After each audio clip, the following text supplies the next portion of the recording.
Chapter 2653. It's a critical time.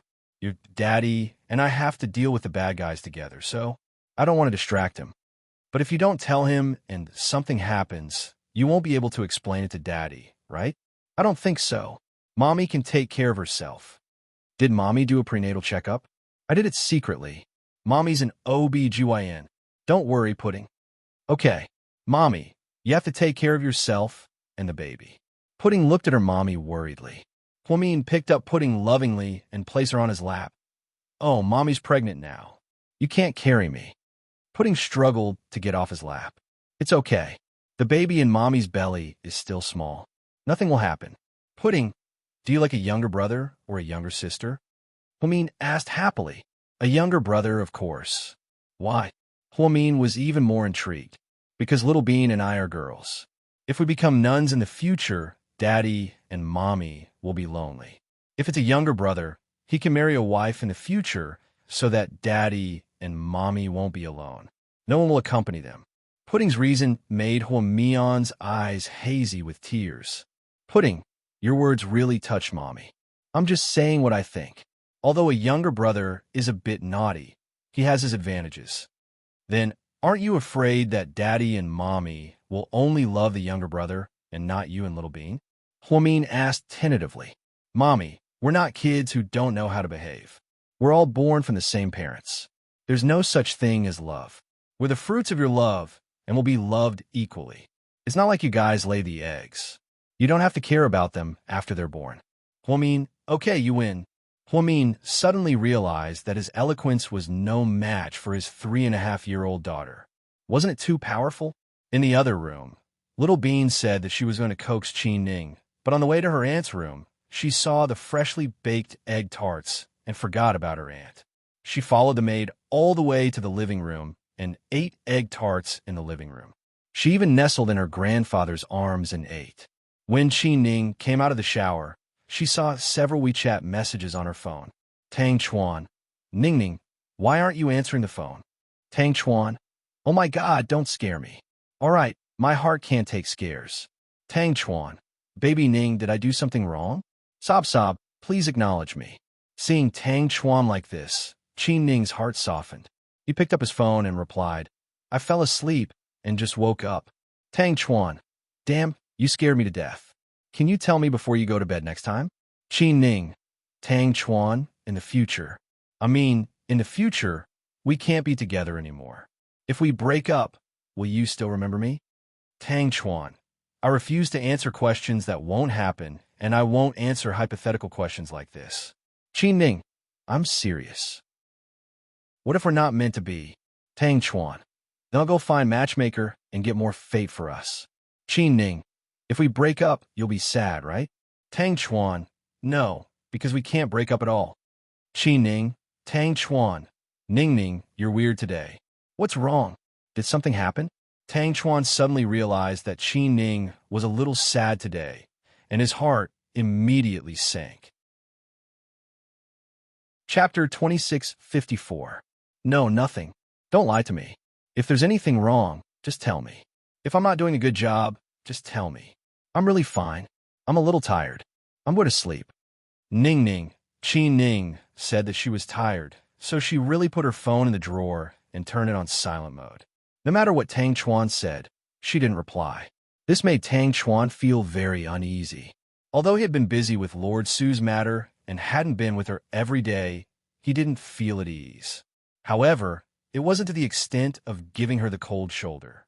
For the past 2 days, he would send her WeChat messages one after another every morning. He was especially sick of her. Qi Ning's abnormal behavior today made Tang Chuan feel uneasy. He couldn't sleep in the middle of the night, so he got up and took a cold shower.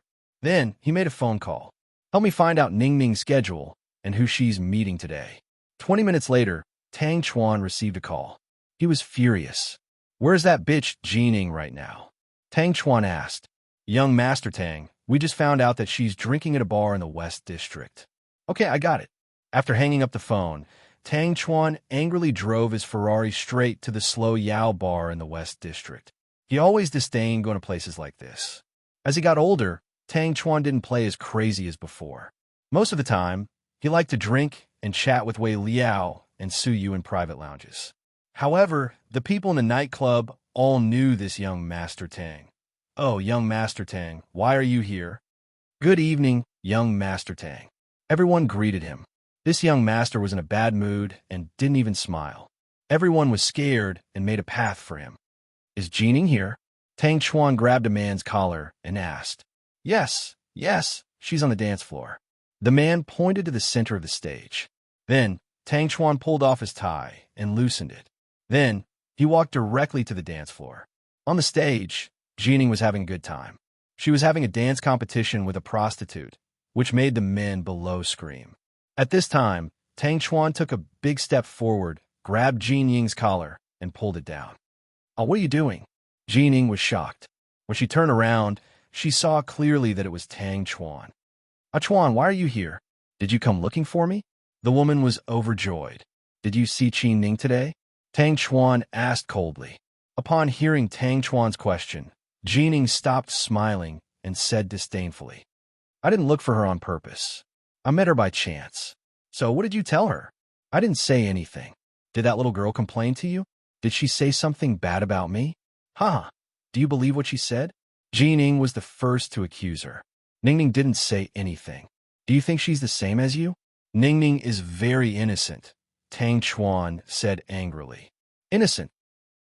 "Young Master Tang, stop fooling around. How can a teenage girl who can sit on the board of directors of her family be innocent? You shouldn't only listen to her side of the story. Take it out." Tang Chuan reached out his hand impatiently. "What is it?" Jin Ying played dumb.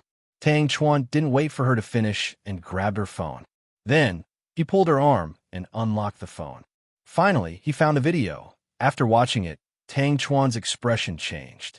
He looked at Jin Ying and said, "You really put in a lot of effort to set me up. You even went to my mom."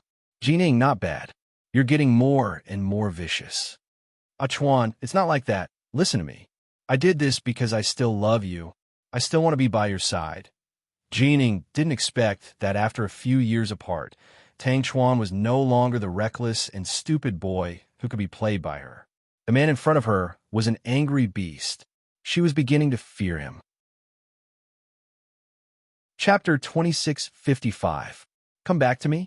Do you think this is a kindergarten where you can come and go as you please? Jin Ying, I fed my heart to a dog back then.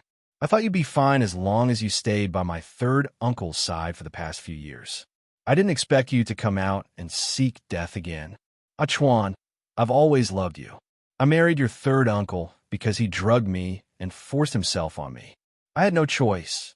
Jin Ying always thought that Tang Chuan still had feelings for her, so she pretended to be pitiful. Are you too naive? Or am I too naive? Do you think I believe such bullshit? Do you really think I'm an idiot? Tang Chuan scolded angrily. Chuan, believe me, Jin Ying was still begging, but Tang Chuan didn't care about her at all. He grabbed Jin Ying's neck and pressed her down onto the wooden table in the nightclub. The onlookers were scared out of their wits. Young Master Tang, forget it. Why lower yourself to a woman's level? Just do me a favor today. A middle-aged man in his 40s stood behind him. He was the owner of a nightclub. Jin Ying was a frequent customer recently, so he wanted to protect her. However, this angered Tang Chuan even more. Fuck you. I'm not going to give anyone face today. Don't you dare submit your feelings to me. I used to think that men shouldn't hit women, but today, I suddenly feel that women like you are an exception. After speaking, Tang Chuan pulled Jin Ying's hair and slammed her into a pillar on the other side. Jin Ying screamed. The onlookers were also scared out of their wits, but no one dared to stop them. Everyone knew that Tang Chuan used to have a nickname, Mr. Donkey, which meant that he had a temper like a donkey. When he got angry, the earth would shake.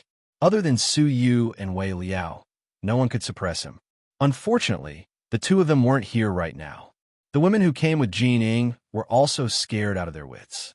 Some ran away, while others hid in the corner and didn't dare to make a sound.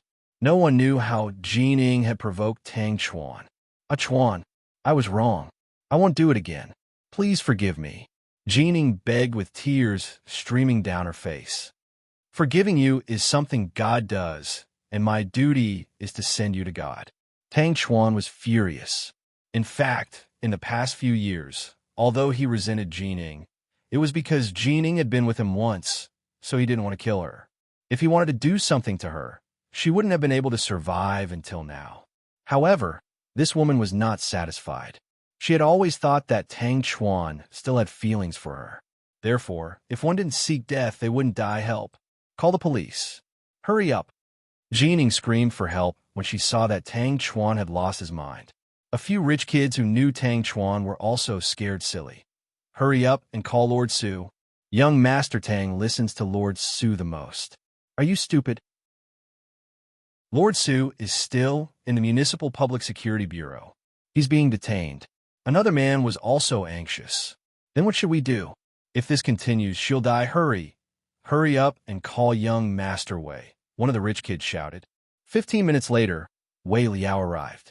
This was one of the few times he drove a sports car, because it was an emergency.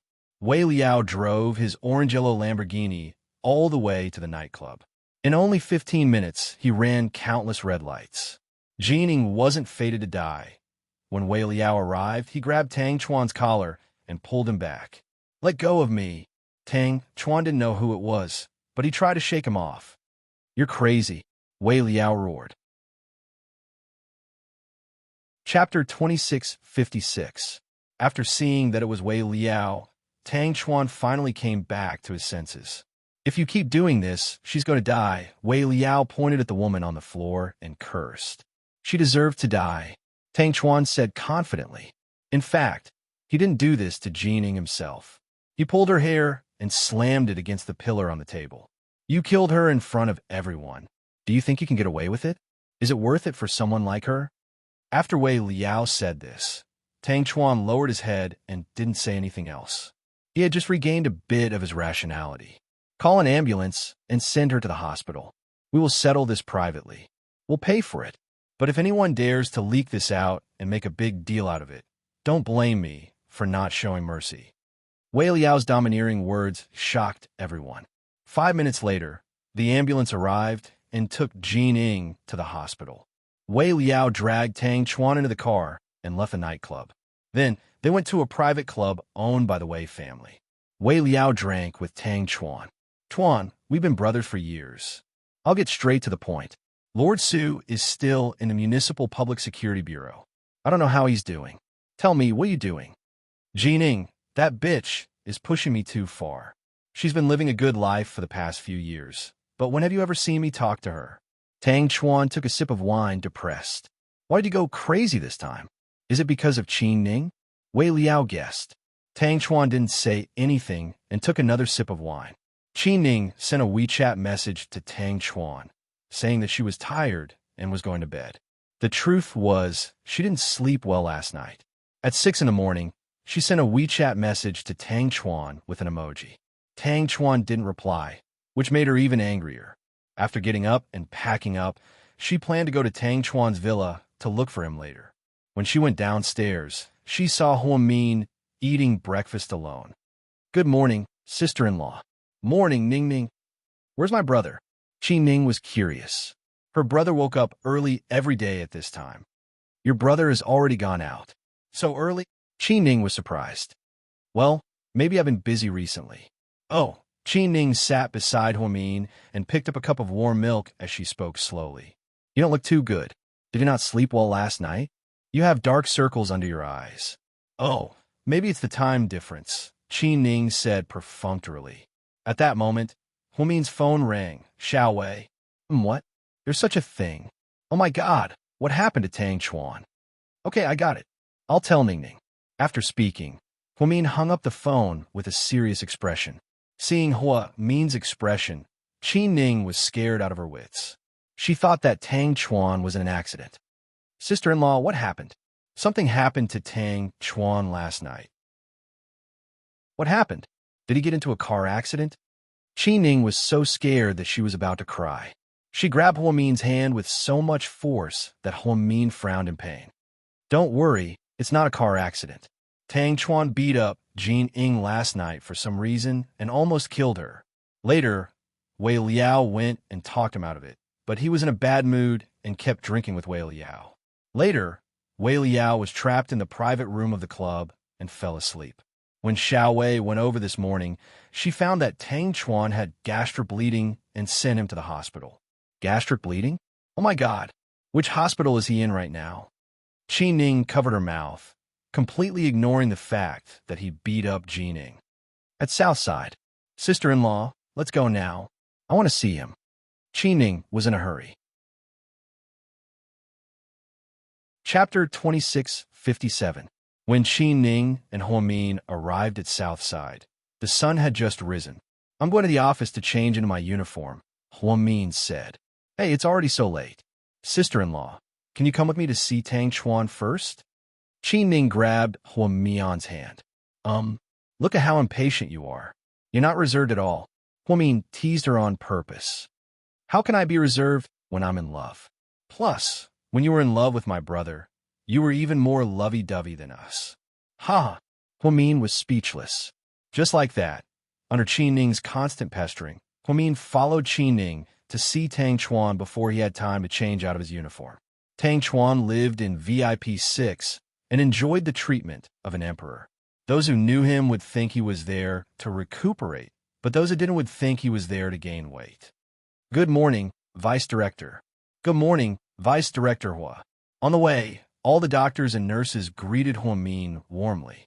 Huamin, on the other hand, only wore a simple white short-sleeve shirt, black harem pants, and flats. Then, he wore a black Korean-style windbreaker and his black-rimmed glasses. He looked very cute. Although he didn't have the elegant and intellectual temperament he had before, he still looked much younger. Ever since Zhang Manlin deliberately imitated Hua Min's clothes, her taste and style had changed. Go in. Why are you standing at the door? Hua Min said with a smile. Sister-in-law, you go in first. What? Are you two having a fight? Hua Min asked Qi Ning, sensing something was wrong. Not really. Anyway, you go in first. Qi Ning began to hesitate. Hua Min had no choice but to push the door open and walk in. Inside, Tang Chuan was eating breakfast and the caregiver was mopping the floor. Huh? Sister-in-law, why are you here? Tang Chuan was a little surprised. I heard it from Xiao Wei. What happened? You've never been drunk before. How did you get gastragic? Hua Min asked deliberately. A mistake, haha. Tang Chuan replied with a smile as he craned his neck to look out the door. What are you looking at? Hua Min asked deliberately. I'm fine. Are you disappointed that Ning Ning didn't come? No. After all, I didn't tell Ning Ning. She's always anxious. If she knew, she'd probably be worried about me. Haha. Tang Chuan said narcissistically. Who's worried about you? It's better if you're dead. I'll let you drink so you won't learn from your mistakes. Qi Ning couldn't hold it in any longer as she pushed open the door and walked in. Seeing Qi Ning walk in, Tang Chuan was so excited that he almost jumped out of bed. Hey, what are you doing? You can't move. You're still on in 4 drip. Hua Min immediately stopped Tang Chuan. Oh my God, you're really here? Tang Chuan's face was full of joy. Yeah, to see if you're dead. Qi Ning purposely put on a dark face. Of course not. If I'm dead, you'll be a widow. Don't be so shameless. Fine, I'm not married to you yet. Qi Ning scolded. Ning Ning, my hand hurts. Can you feed me some congee? I'm so hungry. Tang Chuan began to act like a spoiled child. In your dreams, you're just suffering from gastragic. It's not like you lost an arm or a leg. Qi Ning retorted. Do you have the heart to do that? Forget it, I won't eat. I'll just starve. Tang Chuan looked at the congee pitifully. Qi Ning's heart immediately softened. Look at you acting like a spoiled child. I knew you'd be fine. Okay, you two have your fun. I'm going to work. Hua Min shook his head helplessly and walked out of the room. At this time, Tang Chuan was even more brazen. He pulled Qi Ning's face and kissed her. What are you doing? Qi Ning bit her lips shyly. Chapter 2658. What am I doing? Can't I kiss my wife? Tang Chuan said matter-of-factly. How many times do I have to tell you, Tang Chuan? We haven't even gotten our marriage certificate yet. I'm not your wife yet. So you're blaming me for not proposing? Haha, then I'll propose right now. Let's go get our marriage certificate right now, okay? Tang Chuan held Qi Ning's hand tightly. You really want to marry me? Qi Ning looked up at him. Of course. Then, let me ask you, if I'm not Qi Ning, would you still want to marry me? Qi Ning asked again. Tang Chuan was dumbfounded. No, Ning Ning, what do you mean? I'm confused. What do you mean you're not Qi Ning? Did the Qin family adopt you? Or Qin Chu's second uncle adopted you? Tang Chuan's imagination ran wild. No, what I mean is, if I'm just an ordinary girl, not the heiress of the Qin family, and not a member of GK's board of directors, would you still want to marry me? Tang Chuan finally understood what she meant after hearing her words. He slowly withdrew his hand from Qin Ning's hand, and his expression slowly fell. So you think, I want to marry you because of your heiress status, and because I want your family's money? Qin Ning obviously didn't have the confidence to answer Tang Chuan's question. Ning Ning, you're younger than me, so you're not mature enough to ask such a hurtful question. I won't blame you for now. Let's talk about a more obvious question. Do you think I need money? No. Qin Ning shook her head. Then do you think I want power? Not really. Qin Ning knew that Tang Chuan didn't even want to manage his own company. He preferred to be free and unrestrained, as happy as a bird. Or do you think you're the only heiress in the world, the only woman who's suitable for me? Tang Chuan asked sharply. That's not it. If you're looking for a rich girl, there are many candidates. I know you've always been good with women. Qin Ning replied expressionlessly. So, Ning Ning, I think a smart person like you shouldn't ask me such a stupid question. To be honest, your question pisses me off. I feel like I'm an idiot right now. We've been together for a long time. How can you not know me and ask such a stupid question? Tang Chuan said. I just... Qin Ning bit her lip and hesitated. At this moment, Tang Chuan suddenly thought of something. He looked up and asked her, So, it's because of the video that Jining showed you, isn't it?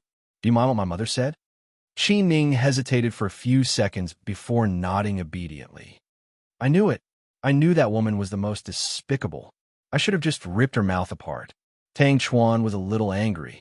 Could it be that the video is fake? Did Jining wrongly accuse your mother? Qin Ning asked in displeasure. No, the video is real. My mother didn't lie about what she said. Tang Chuan tried to explain patiently. So, I have a reason to suspect your family's motive for marrying me, right? I don't think what I did was despicable, Qin Ning questioned calmly. Chapter 2659. Yes, you can doubt my family, my parents, and my family members, but Ning Ning, you shouldn't doubt my sincerity towards you. You're not a kid anymore. Can't you feel how I treat you? All these years, I've never tried to get close to a woman for any other reason. There are many young stars in the industry, and I can play with any female artist under Lord Su's company for free. Why should I waste my time on you and carefully coax you? I'm not good at being cheap. The fact that Tang Chuan said those words proved that he was really angry. You're right, but what your mother said really hurt me. Whether or not Jining recorded on purpose, I'm really unhappy. Rest well, I'm going to go now. I don't want to fight with you. After speaking, Qin Ning turned and left. Tang Chuan pulled out the foredrip from his hand, causing blood to flow out. Andy, who was so scared that she screamed, Blood! There's so much blood! Qin Ning turned around and saw the scene. Her face was extremely pale. Tang Chuan, what are you doing? Qin Ning lost control and yelled. Aren't you leaving? Why do you care if I die? Just go. Tang Chuan was also angry. Because of the rolling needle, there was a big bump on the back of his hand. The foredrip was also all over the floor, mixed with blood. It was a heart-wrenching sight. Nurse, come and take a look. Qin Ning didn't have time to argue with Tang Chuan. She opened the door and called for the nurse. When the nurse came in, she took a look and said, It's okay. It's just a rolling needle. You can use the other hand. All of you get out. I'm not doing it. I'm leaving the hospital in a bit. Tang Chuan was also angry. You and Suyu are really good friends. I heard that Suyu has a bad temper, but it seems like you're even worse than him, Qin Ning said. If you don't want to see me, you can leave. Tang Chuan said angrily. I'm not leaving. You don't own the hospital. It's none of your business, Qin Ning said deliberately. Tang Chuan, Qin Ning, are you a 3-year-old? Tang Chuan looked at her angrily. No, I'm an adult in my 20s, but I'm willing to do what children do. This is called finding the lost innocence. Qi Ning raised her chin and looked at him provocatively. What do you think? Qi Ning had a "what can you do to me" look on her face. Tang Chuan was completely defeated. After the nurse watched the two people in front of her torture each other, she quietly left without saying a word. 10 minutes later, under Qi Ning's stern gaze, Tang Chuan pierced his other hand. In exchange, Qi Ning sat on the edge of the bed and fed him porridge. "Hey Tang Chuan, how did you know that I watched the video Jining gave me?" Qi Ning was angry just now, so she didn't pay attention to these details. But now that she thought about it carefully, she didn't tell him that Jining came looking for her, nor did she tell him about the video. But why did he seem to know everything? My divine foresight. Don't talk nonsense. Tell me the truth. Hey, I did find out. Seeing how strange you were, I knew something was wrong. I checked your schedule that day and knew that you met Jining. Then I went to find her and found the video on her phone. And then, hearing that Tang Chuan went to find Jining, Qi Ning's heart was still slightly jealous. Chapter 2660. Then I beat her up. Puffed. You actually hit a woman? Qi Ning looked at him in disbelief.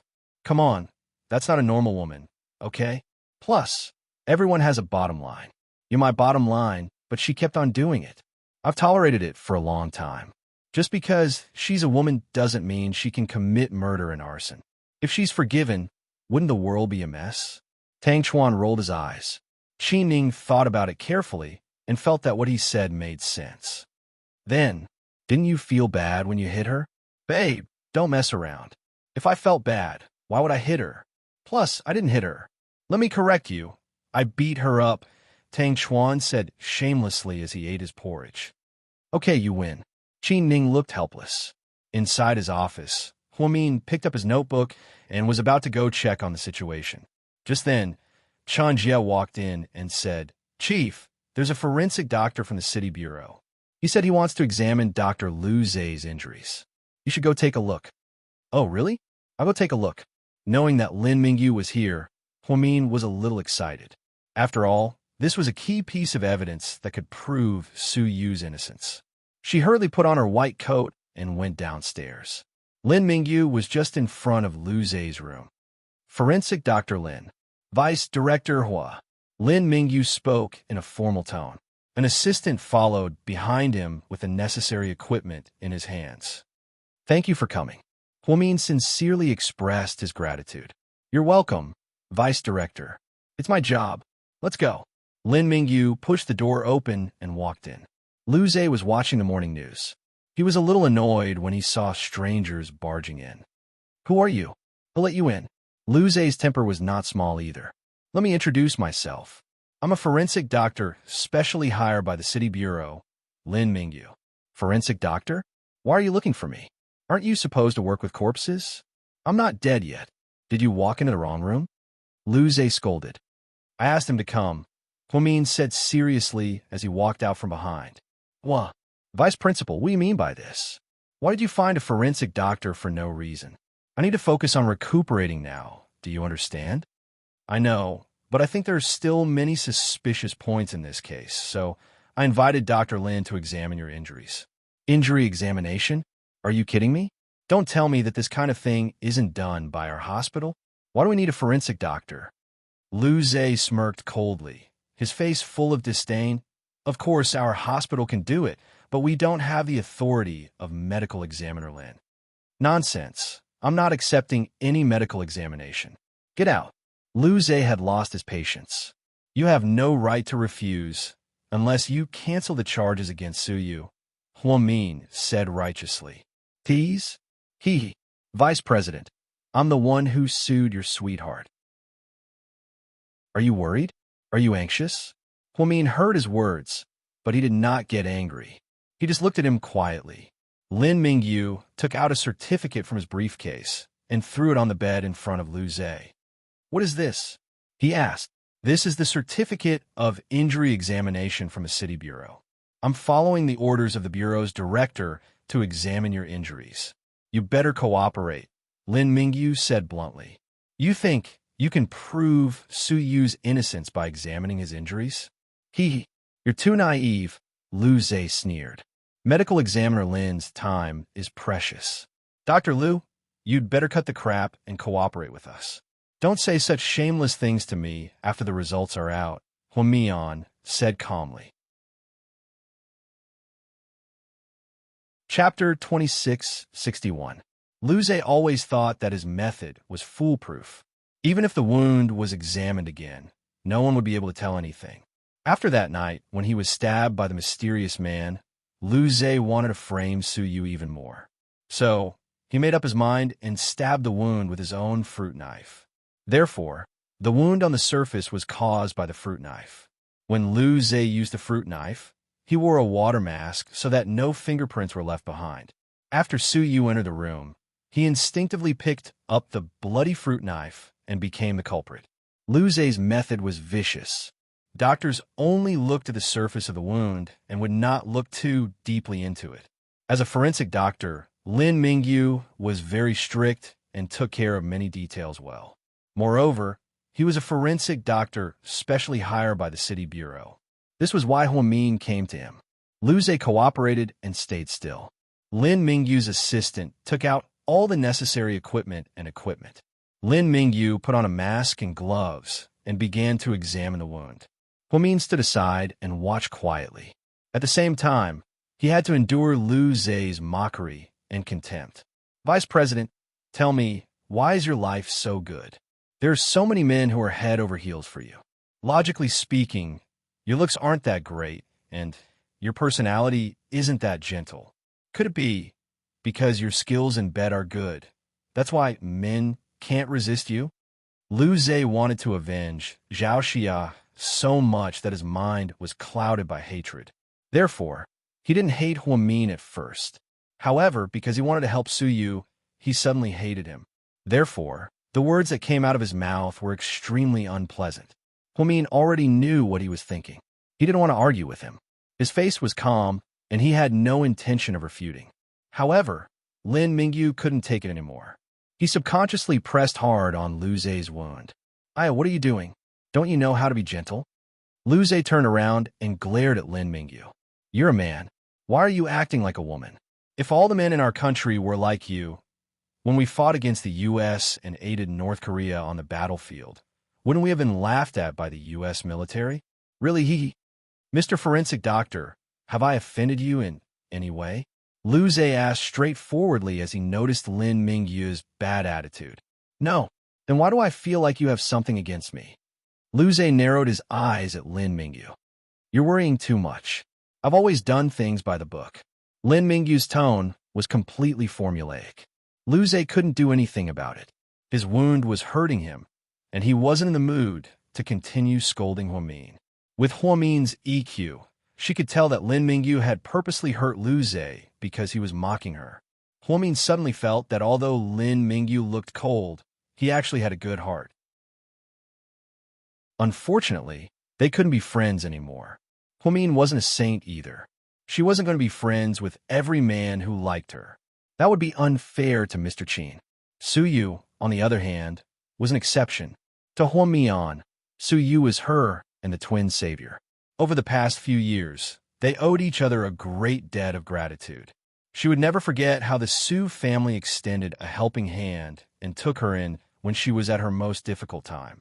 20 minutes later, okay, it's done. Lin Mingyu took off his mask and let out a sigh of relief.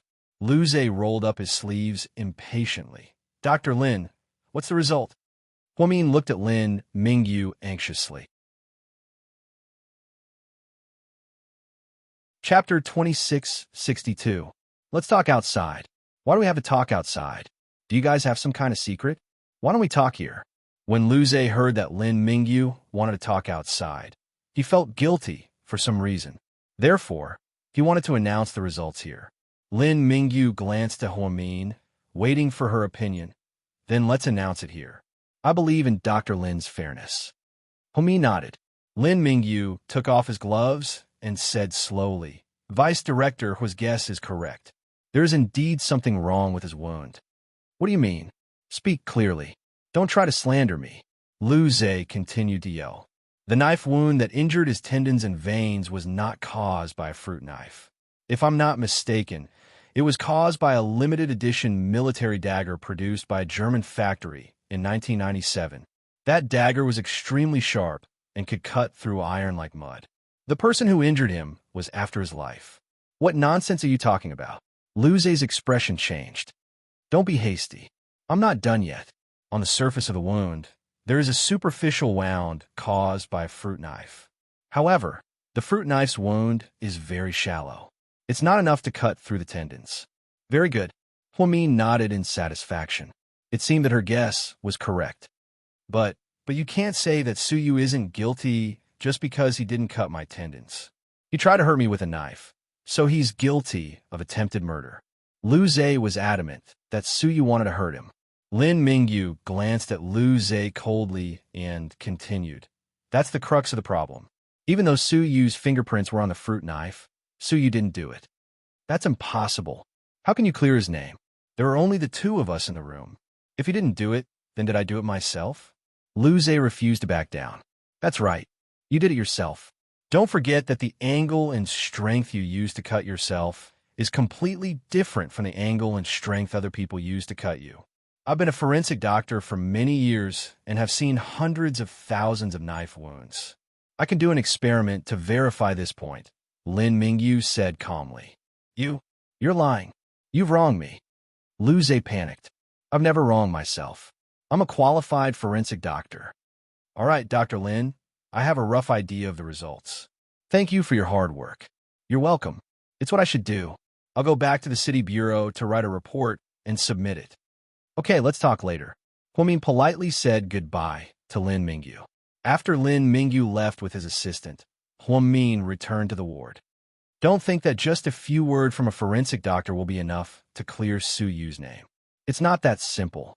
Lu Zhe refused to admit defeat. Huamin only smiled faintly. What are you laughing at? Lu Zhe knew that Huamin was famous for being calm and quick-witted, so when she smiled like that, he felt a chill run down his spine. Let's not talk about this for now. Let's talk about the past. Lu Zhe didn't say anything. He simply glanced at Huamin. Your girlfriend is very pretty, Huamin said. Lu Zhe's expression changed slightly. He couldn't hide the panic in his eyes. What are you talking about? I don't have a girlfriend. The whole world knows that I'm single, Lu Zhe argued. If you say that, what would the late Zhao Xia think? Would she be sad? Lu Zhe's eyes widened as he stared at Huamin, but he couldn't say anything. Chapter 2663. Lu Zhe didn't expect Huamin to know so much. You didn't expect this, did you? Huamin smiled faintly. Huamin, you're really smart. Lu Zhe narrowed his eyes and looked at Huamin calmly. He no longer called her the hypocritical vice director. He called her Huamian. This has nothing to do with being smart. If you were more observant, you would have noticed. I know Suyu very well. He would never do something like that, and you wouldn't accuse him for no reason. There's only one reason for you to frame him, and that's because you hate him to begin with. Lu Zhe was about to speak when Huamin continued. Don't worry, I didn't bring a recording pen, and I won't record our conversation. I wouldn't do such a low-level thing. So, you could talk to me casually. You don't have to be so careful. Oh, okay, I believe you. Your character is guaranteed. What did you find out? Lu Zhe asked with a smile. Not long ago. To be honest, I was surprised at first. I didn't expect you to be Zhao Xia's boyfriend. Huamin looked at Lu Zhe calmly. You know Yaya too? When Zhao Xia was mentioned, Lu Zhe's eyes unconsciously became gentle. No, I don't know her. But when she got into trouble, I was coincidentally outside Suyu's mansion. Although I didn't meet her directly, I indirectly became Suyu's witness and proved his innocence. Lu Zhe's eyes became gloomy. He looked at Huamin with slight hatred. Yeah, how could I forget? Yaya wanted to use her death to avenge her sister and ruin Suyu's reputation. But because you testified, Yaya died in vain. Huamin, how could you and Suyu live in peace after all these years? Lu Zhe was agitated. Although Zhao Xia's death had happened more than 4 years ago, it felt like it happened just yesterday. Lu Zhe, Let me correct you. I'm not trying to shirk responsibility. Zhao Xia's death had nothing to do with me. She did it because she wanted to avenge her sister. She didn't do anything wrong, but what she did was a little extreme. Plus, did you really investigate why Su Yu sent Zhao Qingya to prison? Huamin stared at Lu Zhe. Lu Zhe didn't say anything. What Zhao Qingya did at that time was beyond human morality. If I didn't retaliate, I would be a complete coward. So, Zhao Qingya didn't go to prison on purpose. She deserved it. In a country, there are laws that must be obeyed. When a person makes a mistake, they should be punished accordingly. So, whether it's Zhao Qingya or Zhao Xia, their fate can't be blamed on Su Yu. You're Su Yu's friend. Of course you have to speak up for Su Yu. Lu Zhe was a little angry. No, this isn't about friends. I'm looking at this from a fair point of view. Fair? There's no such thing as fairness in this world. To me, the moment Yaya died, my world had already collapsed. Lu Zhe was devastated. So, you're willing to sacrifice your future to avenge a dead person, no matter the cost? Huamin looked at Lu Zhe sympathetically. Chapter 2664. Huamin, you're not me, so you won't feel the same way. If something happened to Qin Shu, you'd probably want to destroy the whole world, right? Lu Zhe sneered. Yes, you're right. I love Mr. Qin very much. If something happened to him, I'd want the whole world to die with him. But that's just a thought. I won't do it. I won't implicate the innocent. I'm deeply sorry about Zhao Xia's death, but if you want to make Su Yu the scapegoat because of this, then I'm sorry, but you've miscalculated. It seems like I'm not as good as you. That's why I failed. I thought it was because my plan was meticulous enough. Lu Zhe said regretfully. You're very meticulous, but I'm also a doctor. It's normal for people to make mistakes. You're smart, but sometimes you're too smart for your own good. Even if Dr. Lin didn't come to examine your wounds today, I still have a way to prove Lu Zhe's innocence. That's not why I came to talk to you today. I have a more important question to ask you. Huamin crossed his arms and walked closer to Lu Zhe's bedside. Lu Zhe raised his head and looked into Huamin's clear eyes. Who did that fatal stab? Huamin asked. I really don't know. I didn't see the person's face clearly, Lu Zhe replied. Judging by his expression, he didn't seem to be lying. Huamin frowned slightly. That's strange. You just came back not long ago and don't have any enemies. Who would want you dead? The neighborhood I live in is famous for being rich. Could it be a robber? Lu Zhe guessed. But nothing was stolen from your house. Plus, your neighborhood has always been very safe.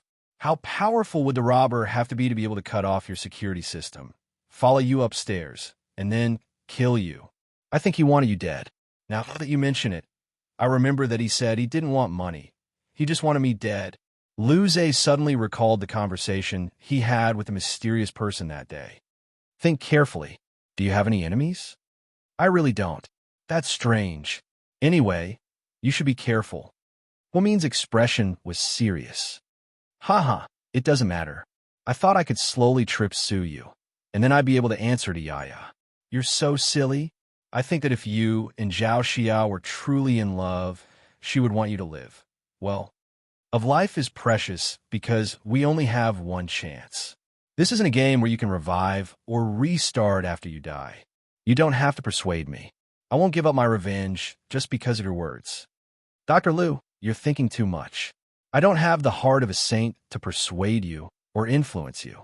I'm just stating facts. It doesn't matter to me whether you listen to me or not. I won't give up on revenge. Even if Su Yu escapes this time, I'll go after him in the future. Up to you. But if you insist on appealing this time, you have to think carefully.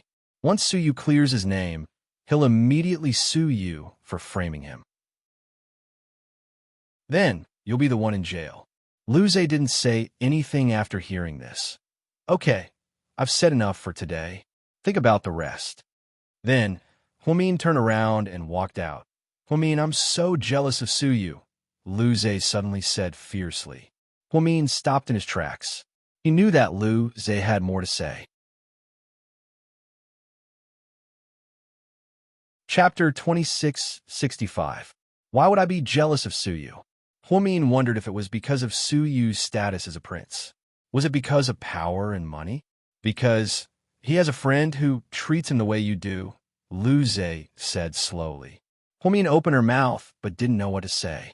She had heard a lot of compliments, but hearing Lu Zhe's acknowledgement of her in a situation like this was a strange feeling. Before Huamin could say anything, Lu Zhe continued. Before I came back to China, I heard someone say something interesting. What was it? Huamin turned around. Whoever gets Huamin wins the world. He said, Huamin, so, shouldn't you be jealous of my husband, Qin Shu? Huamin asked back. No, Qin Shu has already reached a point where I can't be jealous of him. You've known him since you were young. How can your friendship be compared to others? The reason I'm jealous of Su Yu is because out of all the suitors around you, some failed to confess and were rejected, some were secretly in love and didn't dare to say it out loud, and some schemed but didn't even get a smile from you. Only Su Yu was able to confess his feelings to you, and he was able to be your friend and quietly stay by your side for 4 years. Most importantly, when something happened to him, you were the first one to stand up for him. It's enough to have a friend like you in my life. Lu Zhe's eyes were filled with envy and jealousy as he spoke. Huamin finally understood what he was trying to say. In the end, Huamin didn't say anything and turned around to leave the room. On her way back to her office, she took out her phone and suddenly posted something on her WeChat friend circle.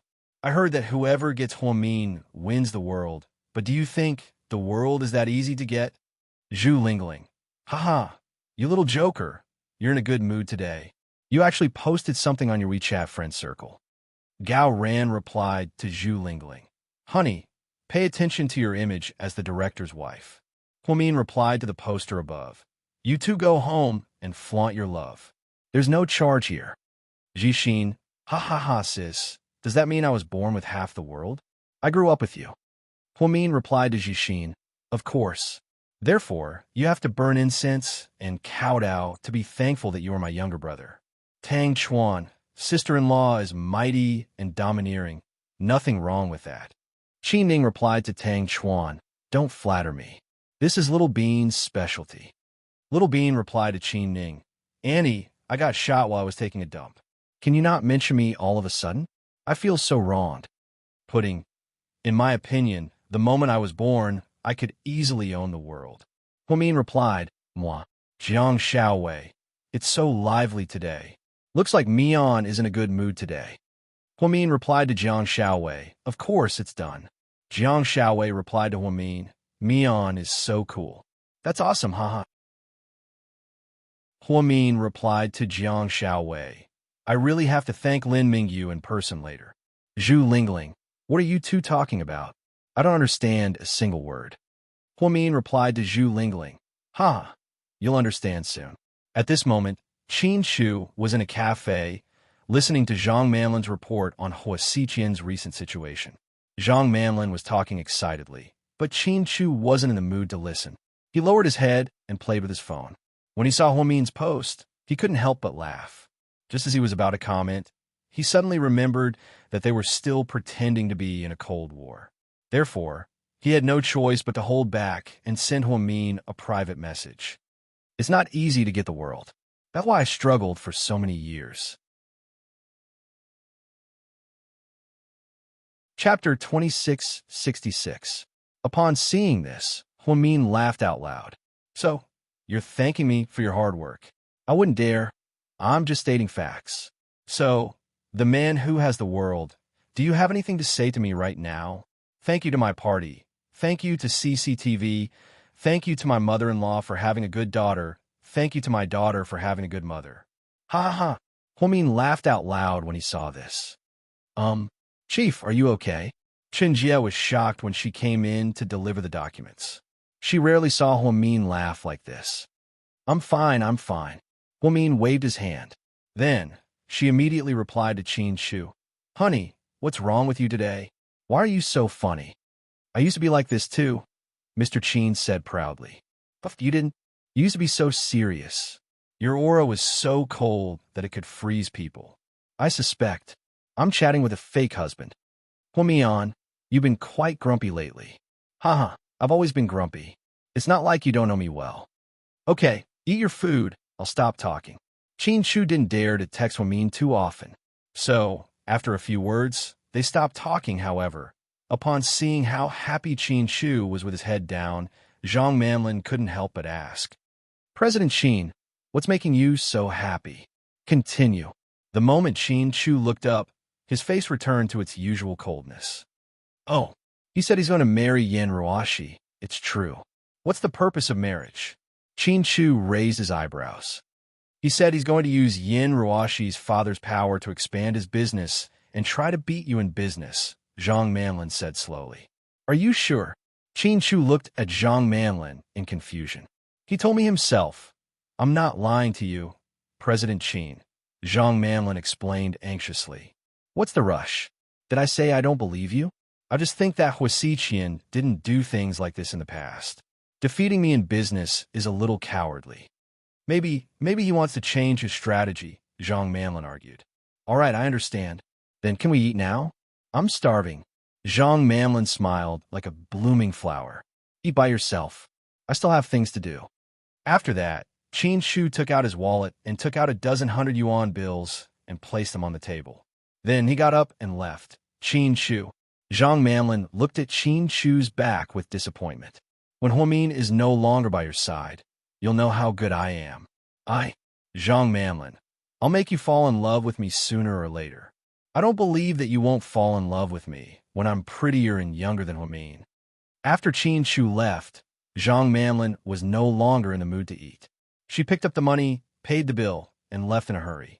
Late at night, outside the whole mansion, Miss Yin, why are you here?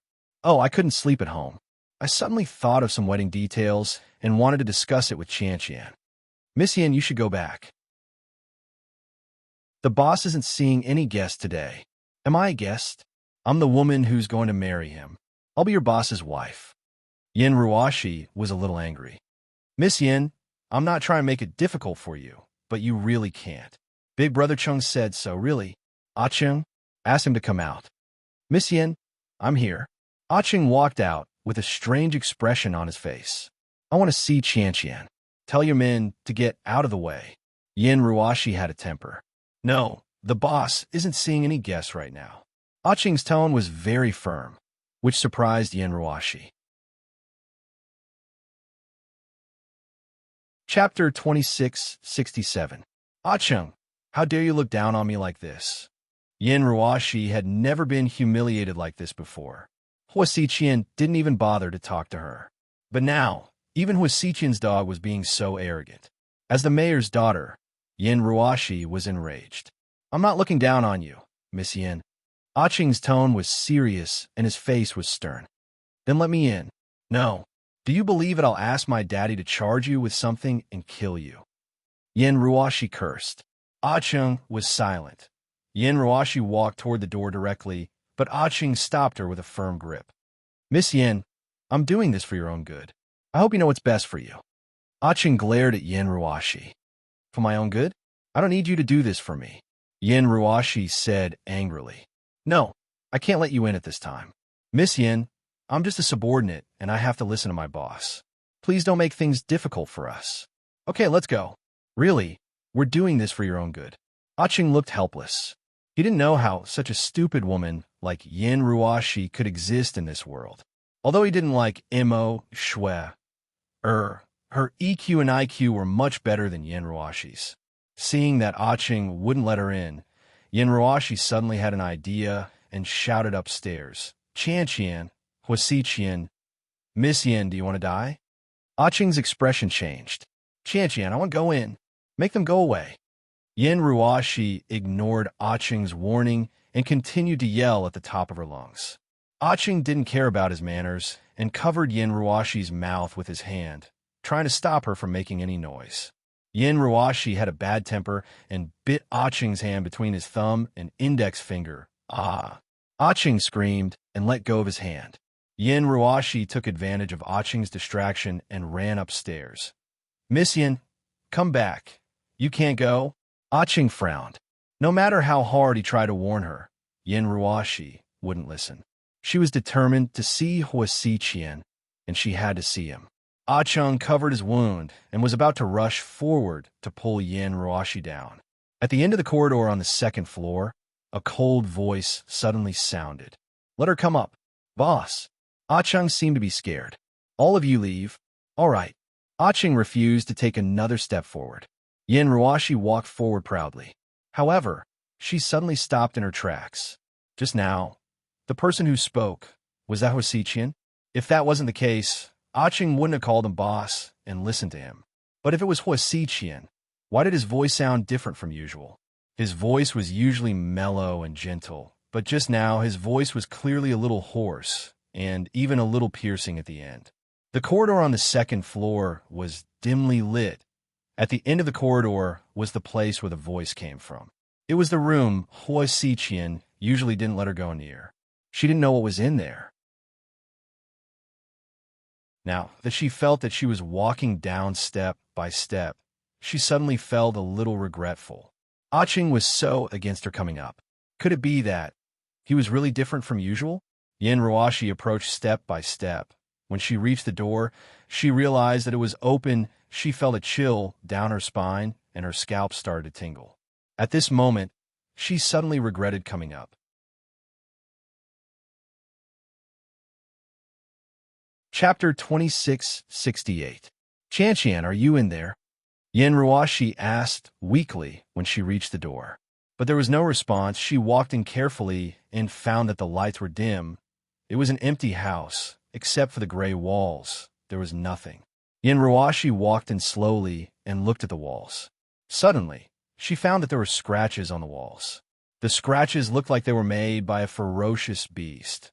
Seeing this, she felt like she was going to suffocate. She was about to cry. "Chan-chan, come out. I'm so scared." Yin Ruashi's voice trembled slightly. Suddenly, she heard the sound of a door closing behind her. Yin Ruashi was so scared that she leaned against the wall and didn't dare to move. Then, the secret door on the opposite wall opened, and she watched as a black, furry creature walked out with ferocious movements. It was about 1 meter tall and exuded a bloodthirsty aura. Yin Ruashi's eyes widened. She opened her mouth but couldn't say a word.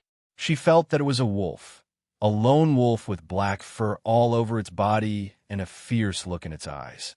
The wolf walked toward her step by step with a creepy smile in its eyes.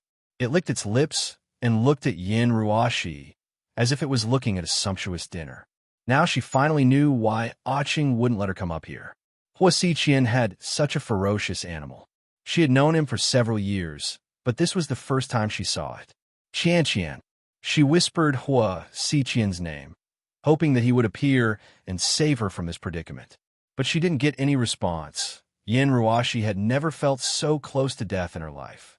Especially when she looked into the wolf's eyes.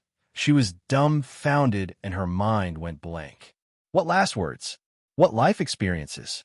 She didn't even have time to think about anything.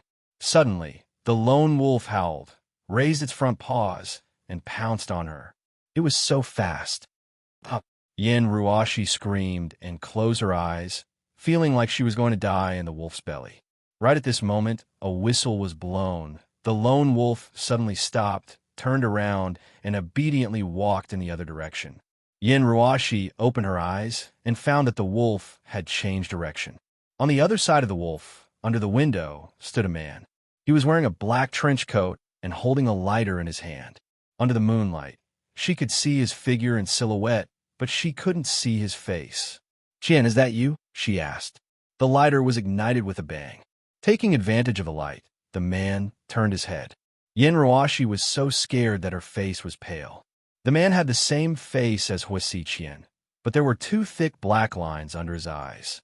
She didn't know if they were tattoos or something. In short, it looked especially terrifying. In the darkness of the night, it was like a malicious spirit, making people feel terrified. "The mayor's daughter, Yin Ruashi, right?" he asked. His voice was so hoarse that it made one's hair stand on end. Who are you? Where's Chan-chan?" Yin Ruashi was scared out of her wits. "Are you going to ask Hwasichian? He's not here." "Then where did he go?" Yin Ruashi asked nervously. "Every time I come out, he disappears." The man smiled evilly. Chapter 2669. What do you mean? What do you mean? He disappeared when you came out. What did you do to Qian? Yin Ruoshi was confused by his words. You seem to be quite infatuated with him. Huh? The man laughed coldly. Wait, Ah-chung and the others called you boss. Wait, what's going on? Yin Ruoshi suddenly realized that if the man in front of her wasn't Huasiqian, Ah-chung and the others wouldn't call him boss. Did Huasiqian have a twin brother? That didn't make sense. Yin Ruoshi was dumbfounded. The wolf next to Huasiqian bared its fangs at Yin Ruoshi, eager to pounce. The atmosphere was terrifying. Yin Ruoshi felt that she could become the beast's dinner at any moment. No, you're not Huasiqian. Are you possessed by a ghost? Yin Ruoshi's eyes widened as she looked at the man in front of her. Other than his appearance, this man didn't look like Huasiqian at all. His temperament was different, his clothes were different, and even his voice was different. Yet he appeared in the Hua family mansion. Who on earth could tell her what was going on? Yin Ruoshi felt that she shouldn't stay here any longer. She turned around and ran toward the door, wanting to rush out. The man looked coldly at her running back and smiled viciously. Little wolf, go play with her. After receiving the order, the wolf rushed out and went straight for Yin Ruoshi. It pounced from behind and bit Yin Ruoshi's clothes. No! Help! Help! Yin Ruoshi was scared out of her wits. She felt that she was going to die. However, the wolf didn't bite her artery. It just tore her clothes. It seemed to be teasing her. Yin Ruoshi fell to the ground from the force of the wolf's bite. Then, the wolf pounced on her. Its sharp claws pinned her to the ground. She didn't dare to move. Just like that, one person and one wolf played a cruel game in the dark secret room. Yin Ruoshi was scared out of her wits. The wolf didn't eat her, nor did it bite her to death. Instead, it scratched her with its sharp claws from time to time. His entire body was throbbing with pain. Visually, he still had to watch the beast pounce on him. Mentally, she had already broken down. All that was left was heart-wrenching screams, the howls of the wolves, and Huasiqian's cold laughter. Downstairs, his subordinates didn't dare to move. Listening to the woman's voice upstairs, they could only express deep sympathy. Brother Chung, could Miss Ye have been? One of his men asked. Ah-chung shook his head. I'm not sure. I can never guess what the boss is thinking at this moment. Then should we think a way to save her? Save her? Are you kidding me? The current boss is no longer the same boss as before. If things go wrong, we might even lose our lives. In the past few years, Ah-chung had seen Huasiqian in this state a few times. He seemed to know the pattern, so he didn't dare to act rashly. He had repeatedly warned Yin Ruoshi not to go upstairs, but what did she do? This woman reaped what she sowed. Who was to blame? After some time, Huasiqian walked downstairs with a half-mask on his face. Boss! His subordinates were so scared that they trembled. Ah-chung was also very nervous. Boss, are you going out? The woman in the room. Throw her back to where she came from. Yes, right now. I have more important things to do. After speaking, Huasiqian quickly left the old mansion.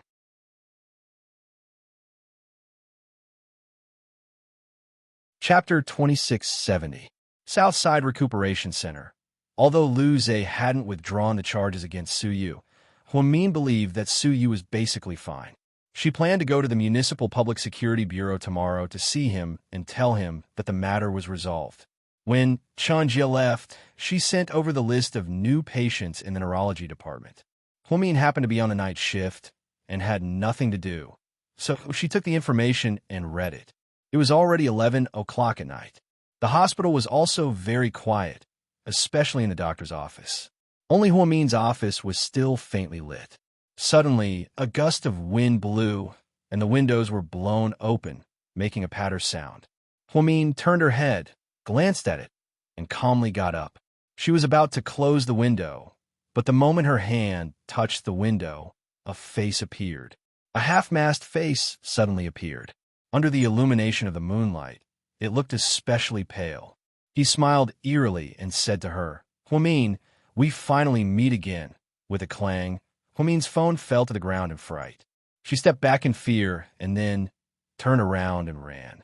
She was too familiar with this feeling a few years ago On a dark and rainy night at the GK Corporation, she chased after him. She had been chased by such a person. In the end, she hid in the office and was scared out of her wits. Now that this feeling suddenly appeared, Huomin's first reaction and instinct was to run. Run as far as she could. That man in black was chasing after her. Huomin felt that the footsteps were getting closer and closer, as if that person was going to catch up to her soon. Fortunately, she was familiar with the structure of the hospital, so she didn't run into a dead end, because there were surveillance cameras in the corridor. So Huomin ran and shouted, "Help! Someone help me!" However, what she didn't know was that this person had already tampered with the surveillance cameras at Southside before he came. He adjusted the video to a static state. The security guards in the security room yawned sleepily. Everything was normal as they watched the surveillance video. At this moment, no one knew what Huomin was experiencing. "Huomin, you seem to be very afraid of me?" The man behind her laughed creepily. Because it was too late to run to the first floor, the stairs were too steep. If he chose to go down, he would be easily caught. Therefore, when Huomin reached the fork in the road, he gritted his teeth and ran towards the rooftop. This is going to be fun. The man seemed to be very familiar with the structure of the hospital. After laughing coldly, he chased Huomin all the way to the rooftop. Late at night, the cold wind whistled on the rooftop of Southside. Huomin knew that they were already on the top floor. There was nowhere to run. Fortunately, she still had the anesthetic needle on her to protect herself. She cleverly hid the needle in the sleeve of her white coat, planning to find an opportunity to attack. "Run! Why aren't you running anymore?" The man laughed. Huomin turned around. She was panting but didn't say anything. "The 12th floor, if I jump, Qin Shu, Su Yu, and Huasiqian will be very sad. What should I do?" He laughed. "Huasiqian, I know it's you. Don't play tricks with me," Huomin said calmly. "Huasiqian? Oh no, I'm not him. You got it wrong. I'm not as useless as him. If I came out earlier, you would have been mine long ago. I wouldn't have waited all these years for you." Hearing his words, Huomin suddenly understood. Could it be that Huasiqian's second personality had come out? Fuck, this was too fucking unlucky. Chapter 2671. "So, what do you want?" Huomin tried to calm himself down. The man stretched out 2 fingers and smiled coldly. "2 options. First, you come with me. Second, you jump down from here." Huomin turned around and looked behind him. If he jumped down from here, he would die for sure. This wasn't a fantasy movie. She didn't have superpowers and couldn't travel through time. Seeing that Huomin didn't speak, the man continued, "I'm not Huasiqian, so I don't have to worry about his sister's life. I don't love you, so I won't do anything for you like he did. I just want to get and possess you. It's enough to show that I can do what he couldn't do for years in an instant. I'll let him know that it's so easy to defeat him." If it was before, Huomin would have thought these words were ridiculous. However, knowing that Huasiqian's second personality came out, he didn't find it strange. As an authoritative neurologist, Huomin wasn't as good at psychology as Jiang Xiaowei, but she didn't think she was helpless. "If you're not Huasiqian, then who are you?" "You can call me Jack," the man said. "Okay, Jack. Then tell me, where are you from? Do you have parents and friends?" The man's expression changed slightly. "You don't need to know that. Is it because I don't need to know? Or is it because you can't tell me?" "Jack, you have to know that it's sad to live in this world without family or friends and not know where you come from," Huomin said deliberately. "A godlike person like me doesn't need parents or friends. Only the weak need them." "What about Huasiqian? Who is he to you?" "He's my enemy," the man said. "Enemy? But why do I feel like you two are brothers who share the same fate? If Huasiqian dies, you won't live either." Huomin tried to brainwash him. "You're talking nonsense. Whether he dies or not is his business. I'm the immortal king." The man was a little angry. "No, don't lie to yourself. You're living in his body. You're in his body for good or ill. Huasiqian loves me a lot. If he finds out that you're treating me like this, he'll be so angry that he'll kill himself. Then, without this body as a vessel, you'll never be able to come out. You'll fall into a deep sleep forever. No matter how powerful you are, it'll be useless. Shut up, you woman. The man was enraged by Hua Min's words. He clenched his fists tightly and walked towards her step by step. However, Hua Min couldn't take another step back. Behind her was the edge of the roof. If she took another step back, she would be smashed into pieces. No one will come to save you today, and you'll become a broken toy for me. The man smiled evilly.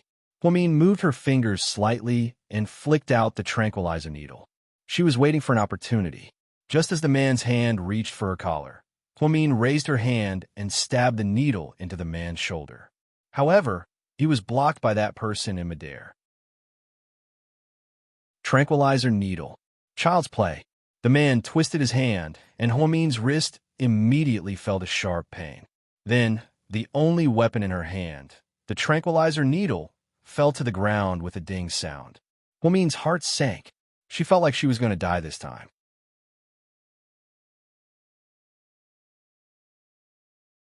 Chapter 2672. Hua Xiqian's second personality was different from Hua Xiqian's original personality.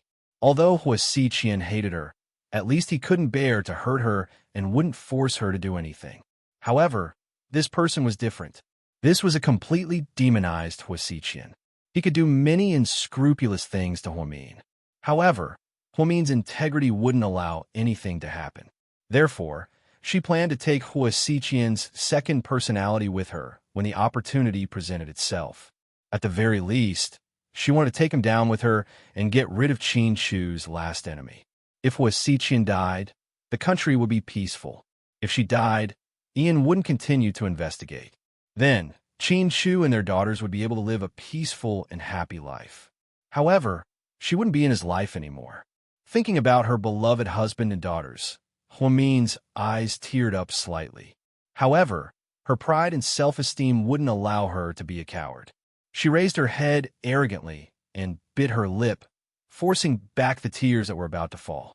Hua Min, if Qin Shu and Suyu knew that I took you so easily on the rooftop of the hospital, would they go crazy? The man laughed eerily. Dream on. That's impossible because... Lin Fan sneered. Hua Min paused deliberately before continuing to laugh in despair. I'm going to drag you down to hell with me. Since both of her hands were restrained by the man, Hua Min suddenly stretched out her leg and pinned it between the man's legs. Then the center of gravity of his entire body leaned back. Both of them immediately threw themselves backwards. You're crazy. The man didn't expect Hua Min to be so decisive. He didn't show any signs either. Fortunately, he was strong enough to hold onto the iron railing on the edge of the rooftop. She held onto Hua Min tightly. You can let go. After all, I've never been afraid of death. Hua Min smiled. Since he was going to die anyway, why not have some backbone? No wonder she's Qin Shu's woman. She has a backbone. The man was touched by Hua Min's actions. While he wasn't paying attention, Hua Min pulled hard on his wrist. She brought him down the stairs. That scene was extremely thrilling. Fortunately, the demonized Hua Xiqian had extraordinary skills. When he fell to the 10th floor, he immediately grabbed onto the handrail outside the window. Hua Min, on the other hand, landed on the balcony of the 9th floor, probably because she fell too fast. Therefore, Hua Min's waist was injured, and it seemed that he could no longer move. Let's see what you're going to do now. The man sneered and got up to jump down from the 10th floor. At this moment, a gunshot was heard from the bottom of the man's foot. It almost hit him. Who's there? He looked around cautiously. Then he saw a man in black outside the window of the 10th floor, holding a pistol in his hand. So, there's reinforcements. Interesting. Jack laughed. The man in black glanced at him. 3 seconds later, he fired 3 shots in a row. However, Jack wasn't an ordinary person. He dodged very quickly and dodged all 3 shots. He didn't know how many people the enemy had, so he decided to retreat first. Okay, that's all for today. Let's play another day. Hua Min, I'll miss you. Before he left, the man blew Hua Min a devilish kiss. After he left, the man in black jumped down from the 10th floor. He helped the injured Hua Min up. You are. Huamin looked at the man in black who saved him at the critical moment and felt extremely grateful.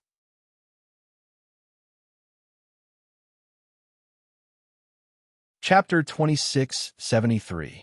The man in black pulled down his scarf, revealing an unfamiliar face. "Madam, I'm Mr. Chen's bodyguard, and I'm here to protect you," the man said.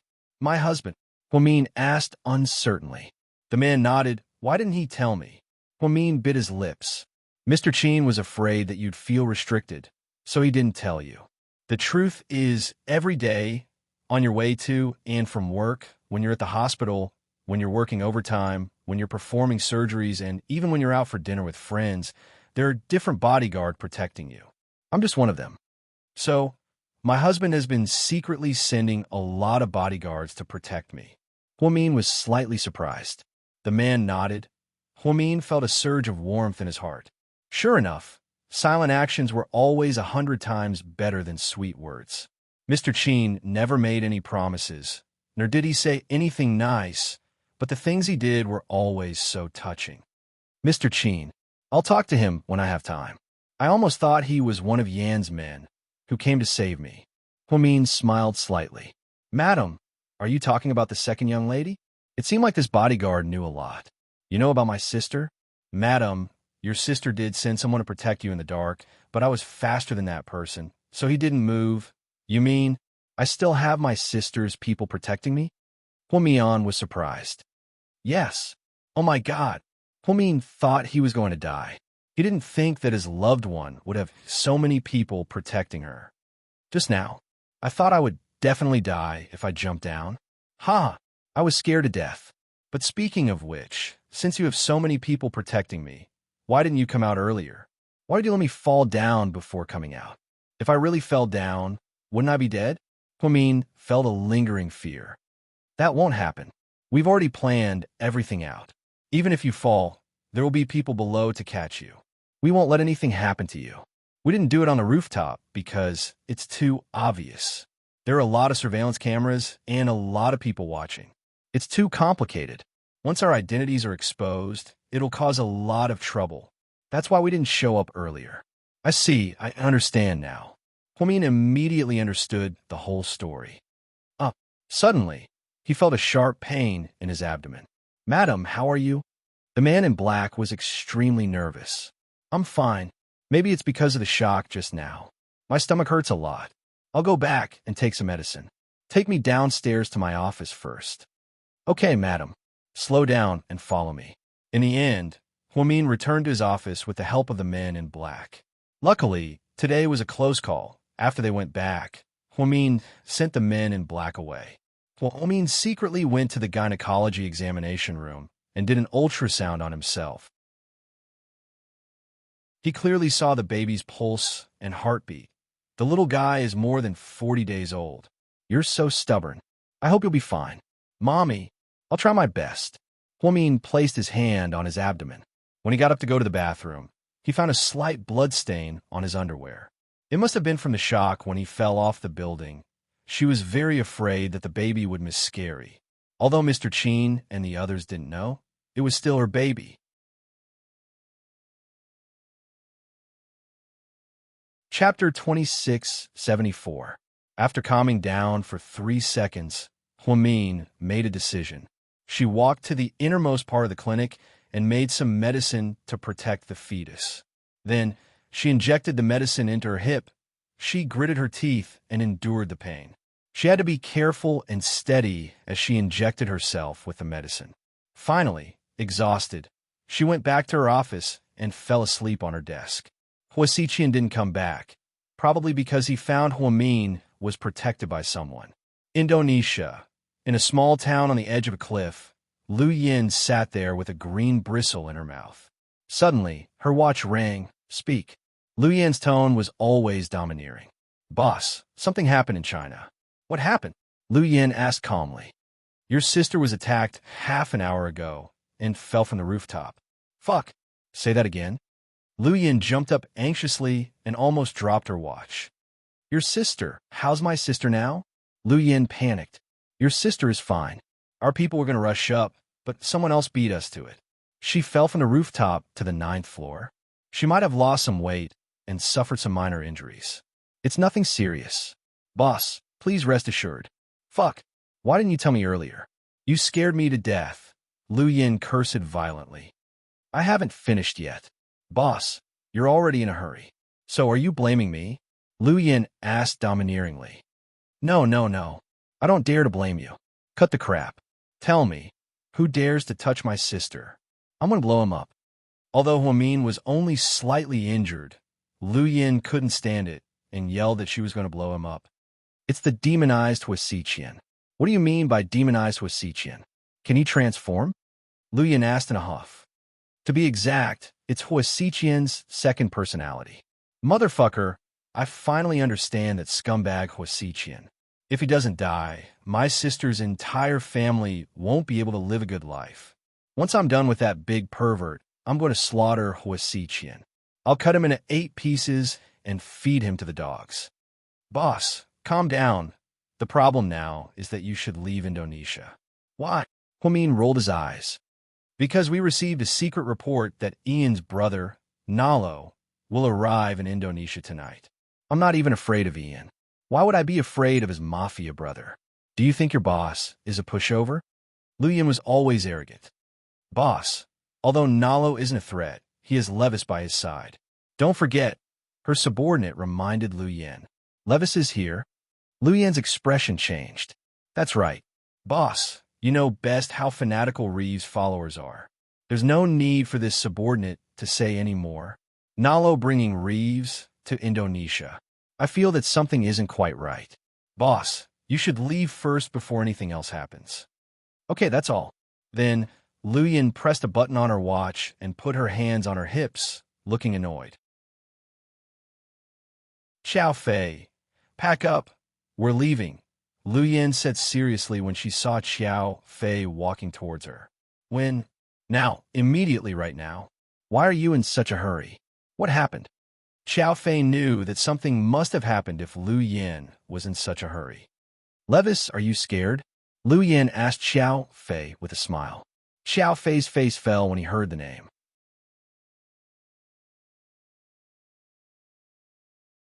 Chapter 2675. Why is he here? Xiao Fei asked worriedly. How am I supposed to know? Let's go. Let's not waste time with them.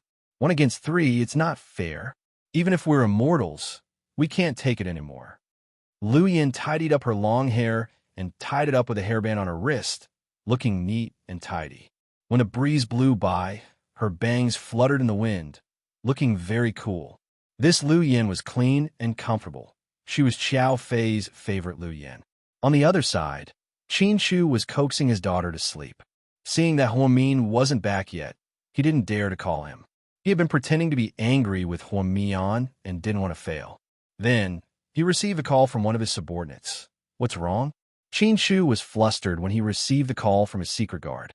This was because the Dark Guardian would only call him when something happened. Usually, there was no news from him. Sir, something happened to Madam. Qin Shu's face darkened as soon as the man finished speaking. Where is she? Qin Shu suppressed his anger and asked. Madam is fine. She's only slightly injured. What? She was slightly injured? Qin Shu emphasized the word slightly. Madam fell from a rooftop onto the balcony on the 9th floor. I took care of the problem and sent Madam back to her office. Sir, don't worry. Other than our people, Huamin's people are also protecting Madam. With so many people protecting her, how could she be injured? How'd you do it? Qin Shu gritted his teeth in anger. Sir, it happened so suddenly that we didn't expect Huasiqian's second personality to come out. He's very strong and is at least twice as strong as the original. That's not a reason. I trained you for so long and spent so much time and money on you so that you can protect my wife. Sir, I'm sorry. What's the point of apologizing? It happened anyway. Where's my wife? Qin Shu gritted his teeth and asked in a low voice. Madam has already returned to her office. Huasiqian, very well. I will make you pay. Then, Qin Shu hung up. The next morning, Huasiqian woke up early in the morning and headed out. Good morning, boss. Okay. Huasiqian nodded. When this happened, Qing knew that his boss was normal. The boss was abnormal most of the time at night, and every time there would be a mysterious tattoo on his face.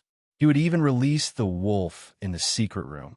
Are we going directly to the corporation? Ah-Ching asked. No, I'm going to Yin Ruashi's house. Boss, last night, Miss Yin. Ah-Ching wanted to say something, but stopped. I know. You don't have to tell me. Hua Xiqian's expression was calm as he walked straight to his car. Boss, shall I drive you? No, I'll drive myself. Hua Xiqian opened the car door and was about to get in. Suddenly, he felt that something was wrong. Just then, he heard a faint dripping sound. Oh no! Hua Xiqian immediately turned around and dodged to the side. With a loud boom, the entire car suddenly exploded into raging flames. Although Hua Xiqian ran quickly, he was still sent flying by the powerful impact. Boss! Behind him, a few of his subordinates rushed over. Ah-Ching was far away, so it wasn't that serious. After the explosion, he immediately got up and ran to Hua Xiqian's side.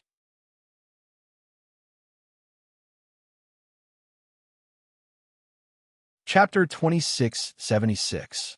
Ahem. The thick smell of smoke made Hua Xiqian cough violently. Boss, are you okay? I'm fine. Hua Xiqian slowly got up with the help of his subordinates. Blood trickled out of the corner of his mouth. Boss, you're bleeding. Quick, call an ambulance. Ah-Ching yelled. Qin Shu wants me dead so badly. It seems like my brother Jack did something terrible last night. Hua Xiqian smiled as he wiped the blood from the corner of his mouth. Boss, it's my fault. I didn't notice the bomb in the car. Ah-Ching lowered his head guiltily. It's not your fault. Technology is so advanced now. He used a hacker to implant a virus in my car. It could cause the car's system to go haywire and then make it explode. Hua Xiqian analyzed calmly. It seems like we need to be more careful. We need to ask Zhang Manlin why she didn't know anything about such a big thing. Ah-Ching's face was full of hatred. It's not her fault. Qin Chu won't care about a pawn like her. Do you really think Qin Chu will fall in love with her? What a joke. I just wanted to use her to confuse Qin Chu. Plus, he won't really believe Zhang Manlin. Boss, if that's the case, then Zhang Manlin is useless. We can kill her anytime. No, we have to keep her. She'll be useful in the future. Hua Xiqian licked his lips. Just then, the ambulance arrived. Ah-Ching followed Hua Xiqian into the ambulance. As soon as Hua Xiqian lay down, he saw a nurse with a mask drawing his blood. He immediately grabbed the nurse's hand. What are you doing? I'm drawing your blood so we can analyze your condition. We can save a lot of time in the hospital. Sir, don't be afraid. You're a nurse? Hua Xiqian narrowed his eyes and asked. Of course. That's really strange. Nurses often hold needles, so they should have gentle hands, not a pair of calloused hands. Hua Xiqian grabbed the nurse's hands tightly and realized that they were indeed full of calluses. I was born in the countryside. When I was young, I did farm work with my parents. My skin is not as smooth as the girls in the city, the nurse explained. Your explanation is very smart. But don't you know that only people who use guns will have calluses on their hands? When the nurse heard this, she couldn't hide it any longer. She immediately took out her gun and pointed it at Hua Xiqian. Hua Xiqian did not give her the chance to shoot. The two of them immediately started fighting in the ambulance. Ah-Ching also started arguing with the driver in the front. The car swerved left and right, almost colliding with the cars passing by, causing a pileup. GK headquarters. President Qin, you might not be able to kill Hua Xiqian by doing this. He's very cunning. Who said I'm going to kill him? Qin Chu said coldly with his hands behind his back. Then what are you doing? Even if I can't kill him now, I can't let him have a good time. Just as Hua Xiqian and the female assassin were fighting, a big truck suddenly rushed towards them. It was heading straight for the ambulance. The driver immediately jumped out of the car and ran. Ah-Ching turned around and yelled, Boss, it's dangerous. Jump out of the car. Then they jumped out together. With a loud crash, the big truck smashed into the ambulance. Hua Xiqian fell to the side of the road. Before he could stand up, a black pistol was pressed against his temple. Now, you're dead. The female assassin smiled proudly.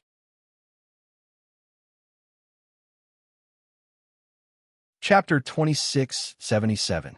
The corners of Hua Xiqian's mouth lifted slightly. What are you smiling at? The female assassin looked at him anxiously. Many people want to kill me, but I'm still alive. Do you know why? Hua Xiqian asked with a smile. The female assassin didn't answer because she didn't know what Hua Xiqian was going to do. Because they don't know that I'm too tough. Even the king of hell doesn't want to take me. Then, the female assassin pulled the trigger with all her might. President Qin had instructed them to kill her as soon as they had the chance. They didn't have to be soft or capture her alive. They could just kill her. Dealing with Hua Xiqian should be that simple and violent. Unfortunately, after the gunshot, the one who died was the female assassin. Ah Cheng walked up from behind and put down his gun. Boss, are you okay? Ah Cheng helped Hua Xiqian up. I'm fine. She's probably Qin Chu's man. She's a good assassin. Ah Cheng analyzed as he glanced at the dead female assassin. Qin Chu doesn't seem like someone who would lose his cool. Did something happen? Hua Xiqian murmured to himself. Boss. Last night, Ah Cheng looked like he wanted to say something, but stopped. What happened last night? Tell me. Hua Xiqian glanced at Ah Cheng's face with a sharp gaze. Last night, Miss Hua. Ah Cheng's voice trailed off. What happened to me on? Hua Xiqian grabbed Ah Cheng's collar and asked angrily. Last night, Miss Hua was injured. Injured? How? Who injured her? Hua Xiqian gritted his teeth and asked coldly. You? Oh no, Mr. Jack injured her. Mr. Jack forced Miss Hua to jump off the rooftop. Luckily, she's fine and only slightly injured. So, I think Qin Chu might be angry because of this and blame you for what Mr. Jack did. Ah Cheng said slowly. My little sister Mian is injured? Damn it. Hua Xiqian blamed himself and was frustrated. It's not your fault, boss. You didn't know. After all, Ah Cheng paused and didn't dare to continue. Where's my medicine? Hua Xiqian raised his head abruptly. Here. Ah Cheng handed over the white medicine bottle that he always carried with him. Hua Xiqian angrily opened the bottle and poured out a handful, stuffing it all into his mouth. Boss, too much is bad for your health. Ah Cheng looked at the boss sympathetically. It's because I always take care of my body that I eat too little. That's why that bastard Jack took advantage of me. My little sister Mian will probably blame all of that guy's crimes on me. It's really unfair to me. Just find a chance to explain it to Miss Hua in the future, comforted Ah Cheng. After taking care of the hitman and getting back into the car, Hua Xiqian was in a very bad mood. His face was gloomy the whole way. When the second personality came out, he was a completely different person. He couldn't remember most of the things that he did. Occasionally, he would remember some of the things that left a deep impression in his mind. Maybe he would have some recollection of them as his brain replayed them. If no one told him, he wouldn't even know that he was the one who forced Huamin to jump off the building last night. In Hua Xiqian's world, and in Ah Cheng's eyes, Jack and Hua Xiqian were two completely different people. They just shared the same body. Hua Xiqian loved Huamin deeply. He couldn't bear to hurt her and would even die for her. Jack didn't love Huamin, but he knew that Hua Xiqian loved her deeply. That was why he always wanted to destroy and possess her. The car slowly stopped in front of the Yin mansion. Hua Xiqian got out of the car and walked in. What are you doing here? Look at what you've done to my daughter. Mrs. Yin looked at Hua Xiqian angrily.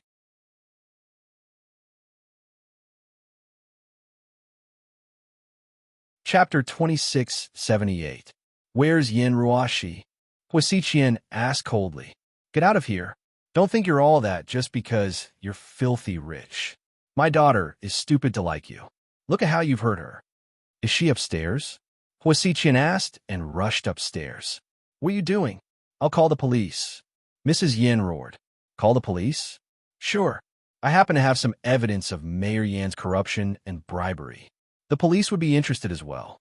Hua Xiqian turned around and sneered. You. Mrs. Yin immediately shut up when she heard Hua Xiqian's words. Hua Xiqian went upstairs and pushed open the door to Yin Ruashi's room. Yin Ruashi had been covered in wounds since last night, but she didn't dare to go to the hospital. She was afraid that the media would follow her and smear her father's reputation, so she had to hire a private doctor to bandage her wounds. Fortunately, her wounds weren't serious, but she was still traumatized. Yin Ruashi didn't dare to close her eyes to sleep. Even if she was sleepy, she had to keep the lights on and her eyes open. As soon as she closed her eyes, the image of the evil wolf would appear in front of her. You get out. I don't want to see you. Yin Ruashi trembled when she saw Huasiqian and covered her head with her hands. You saw him? Huasiqian asked. Who? Isn't that you? Why else would he be at your house? Yin Ruashi said in a trembling voice. That's not me. That's my twin brother. Huasiqian made up an excuse. After all, he didn't want anyone to know about his split personality. Twin brother? You. When did you have a twin brother? Why didn't anyone mention it? Yin Ruashi crawled out of the quilt and looked at him curiously. It's because my younger brother is mentally ill. He's been mentally ill since he was young, so my biological parents sent him to the countryside. Later, I pitted him and brought him back. Unfortunately, he's mentally ill. He's very ill and harms people everywhere. I can only lock him in the secret chamber. What's with the wolf? Yin Ruashi asked. Wolf grew up with him in the mountains, so he wanted to come with him. I locked him up. Last night, when I was delivering food to him, he knocked me out. After I was locked up, he ran out and pretended to be me. I heard from Aching that he had done a lot of terrible things, right? Ruashi, I'm sorry. I apologize on behalf of my brother, Jack. Huasiqian reached out his hand and placed it on Yin Ruashi's. Is he really your brother? Yin Ruashi was confused. Yes, because of the family scandal, I've been hiding it. Ruashi, you'll help me hide it, right? You won't tell anyone, right? Huasiqian asked. I won't. Don't worry, Chanqian. I won't tell anyone. Thank you, Ruashin. Chanqian, about the wedding at the end of the month, we will hold the wedding as usual. Huasiqian smiled slightly. Do we need to get a marriage certificate? Yin Ruashi asked. A cold glint flashed across Huasiqian's eyes, and then he smiled. Let's make it up after the wedding. My ID card and some of my company's documents have been checked overseas. I'm planning to expand my company overseas, right? Oh, I see. Okay, I'll do as you say. You're not feeling well. Take care of yourself. Huasiqian patted Yin Ruashi's head. Okay, after dealing with Yin Ruashi, Huasiqian went back to work at the whole corporation. GK headquarters, President Qin, Misha failed her mission and was shot to death by Huasiqian's men. Her body was dumped in the junkyard. Qin Shu's face darkened and he clenched his fists.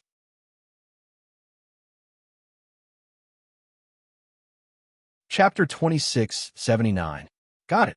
Qin Shu's tone was indifferent. President Qin, Huasiqian is a lunatic. He doesn't care about human lives. Are we really going to fight against him like this? Do you really have to sacrifice so many people's lives?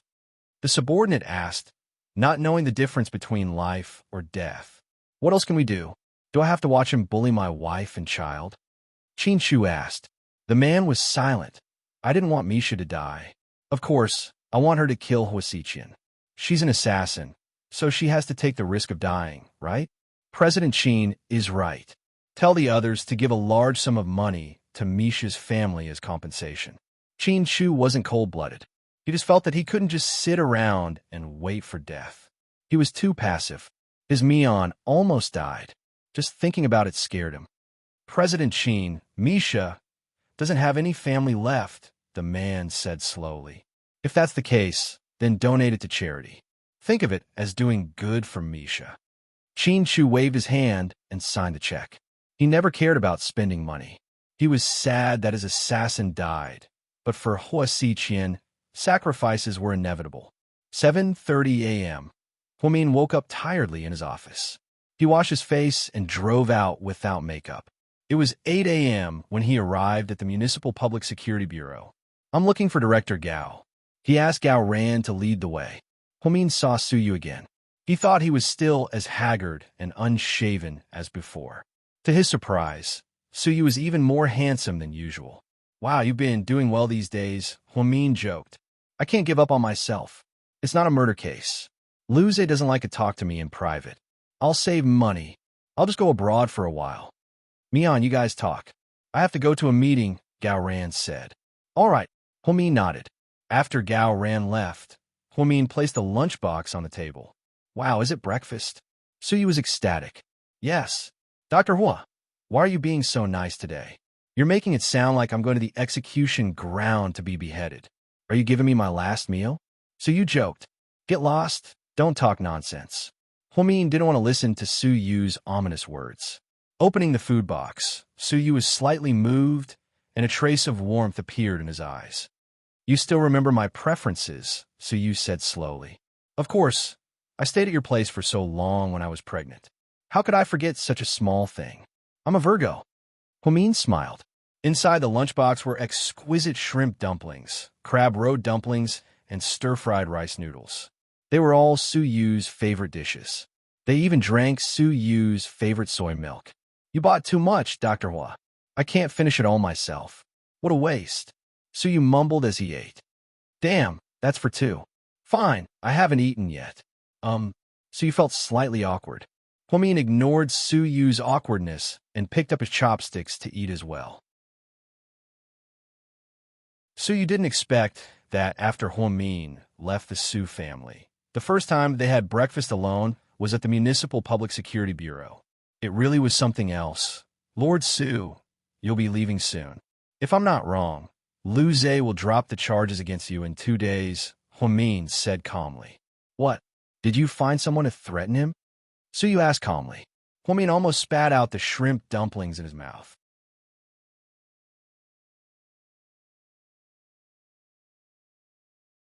Chapter 2680.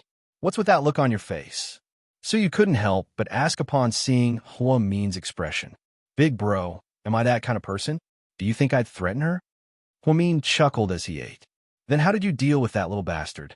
Don't tell me you use a honey trap? Suyu smacked his lips and looked at him with his adorable eyes. Honey trap? You must be joking. With my looks, no one would be interested in me. So, how did you get that guy to withdraw his lawsuit? Suyu was even more curious. Then, Huamin calmly told Suyu about getting Lin Mingyu to re-examine his wound and Zhao Qingya's younger sister.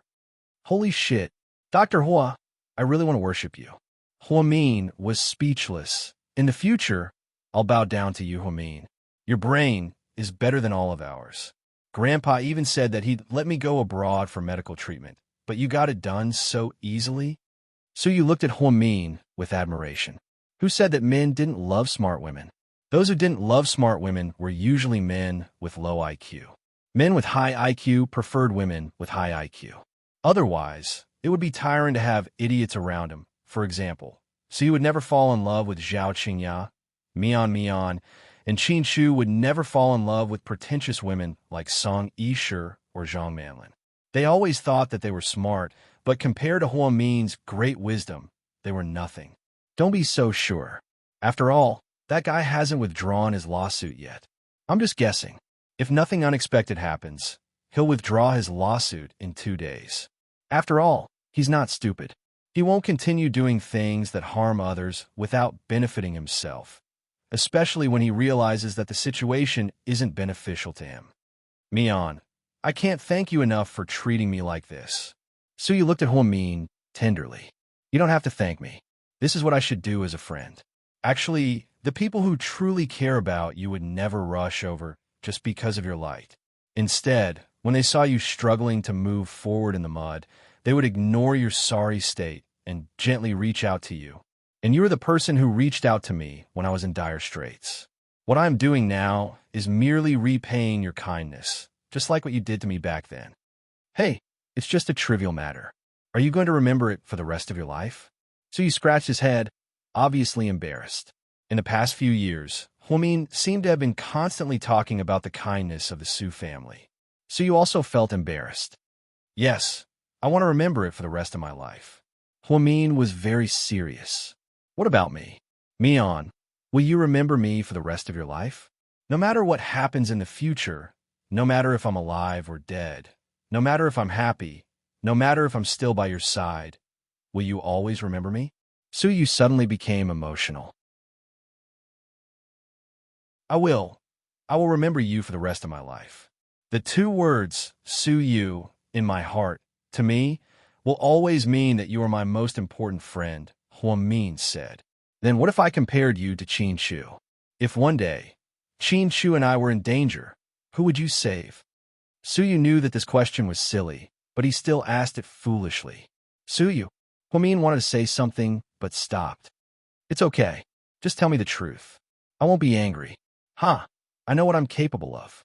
Suyu smiled with tears in his eyes. He obviously didn't have enough confidence.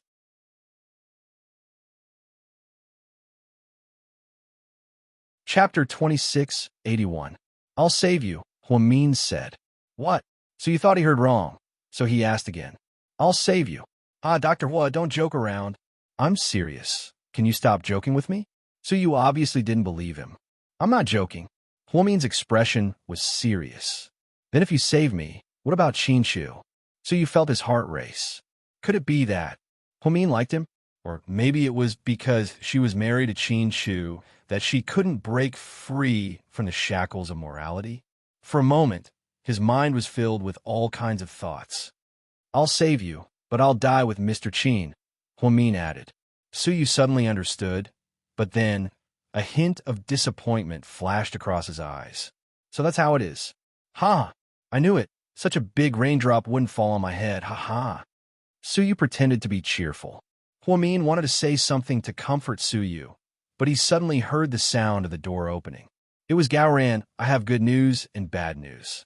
Suyu, which one do you want to hear first? Gao Ran asked in all seriousness. Gao Ran looked so handsome in his police uniform that even Zhu Lingling became a fangirl. Let's talk about the good news first. My heart isn't very good. I'm afraid it'll explode after hearing the bad news. Suyu joked. Ahem. The good news is Liu Zhe just came over and signed the papers. He wants to cancel the charges against you and is willing to settle privately. What the so fast? Is Huamin a clairvoyant? Suyu looked at Huamin happily. Huamin wasn't surprised at all because he had expected it. What about the bad news? Suyu glanced at Gao Ran and asked. Cough, cough, cough. Listen well, the bad news is from today onwards, you can no longer freeload off our Public Security Bureau for free. That's all. Suyu was stunned. Yes. Gao Ran nodded. Fuck your grandpa. Are you trying to scare me to death? What kind of bad news is this? Suyu realized that he had been teased. He picked up the tissue on the table, crumpled it into a ball, and threw it at Gao Ran's head. Ha ha. All right, let's stop fooling around. Lord Su, hurry home. Your family must be worried sick. Annie Su has called several times. Got it. Let's go now. Suyu stood up with a whoosh, looking as if he had been rejuvenated. Let's go to my place for dinner, Suyu invited. Didn't you just have breakfast? Why are you still eating? Huamin laughed. Yeah, I could do whatever I want. I'll ask my mom to make you Australian lobsters and hairy crabs. Knowing that Huamin loved seafood, Suyu tried to tempt him with delicious food. Huamin looked down at his watch. No, I need to talk to Xiao Wei. Talk to her about what? Talk about old times. I've been so busy recently that I don't have time to hang out with my girlfriends. Okay, then, take Little Bean and Pudding with you in a few days. Grandpa misses them, Suyu said. Okay. Just like that, Suyu finally walked out of the Public Security Bureau unscathed. After being locked up for a few days, he was bored out of his wits. When Suyu walked out and drove his Lamborghini to the door, then the two of them left as fast as lightning. Did anything happen at the company while I was gone? Suyu asked, and who was sitting in the passenger seat. Yes, because you were detained, our company was affected by negative news and the stock market plummeted. A few artists also left, but they're all new. It's not a big problem, Suyu said. The stock market dropped by more than 1 billion yuan and said, that's not a big deal. 1 billion yuan was nothing to Suyu. Last night, President Hua was chased down at Southside. He fell from a building and was injured. Which President Hua? Suyu asked nonchalantly. Huamin. Hearing Anne's words, Suyu stepped on the brakes and stopped the sports car at an intersection.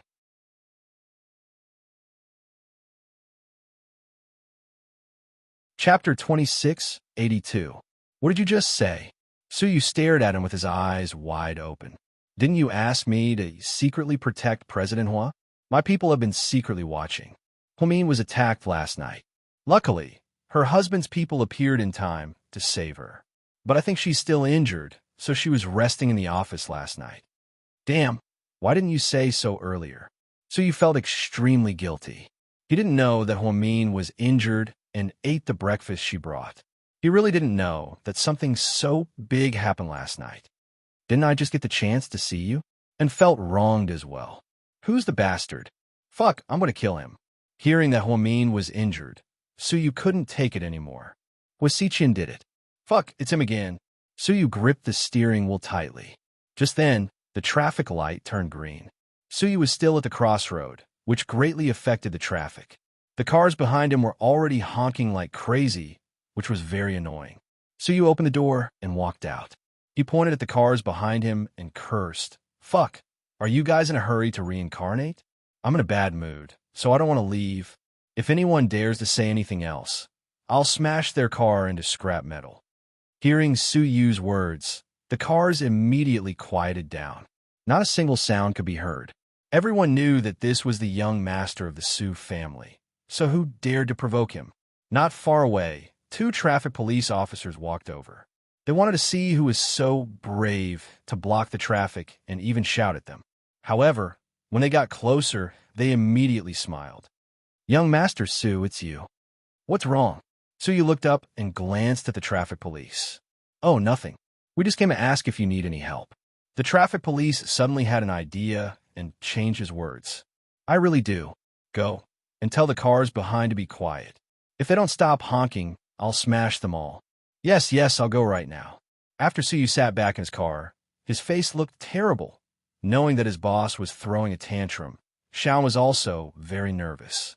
However, he still bravely advised, President Su, I know that you want to kill Huasiqian, but now is not a good time to cause trouble. You were just released from the municipal bureau. I suggest that you calm down first. Yes, I know what I'm doing. I won't be so impulsive. After that, Suyu stepped on the accelerator and left the intersection. Jiang Shaowei office of the municipal bureau, Mian. Are you here to see Lord Su? Jiang Shaowei smiled. Yes, his matter has been settled. He has already left. I've heard about it. You're awesome. You solved it so quickly. Jiang Shaowei made a cup of coffee for Huamin.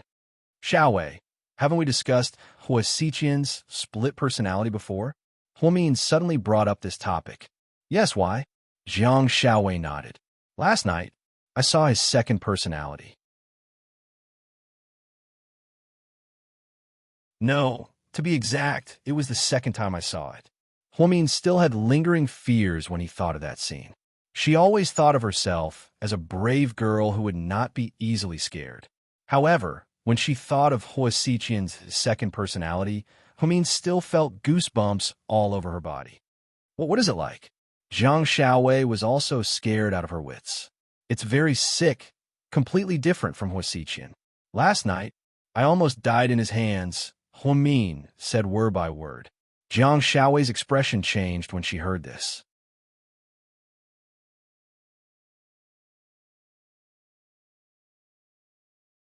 Chapter 2683. You're right.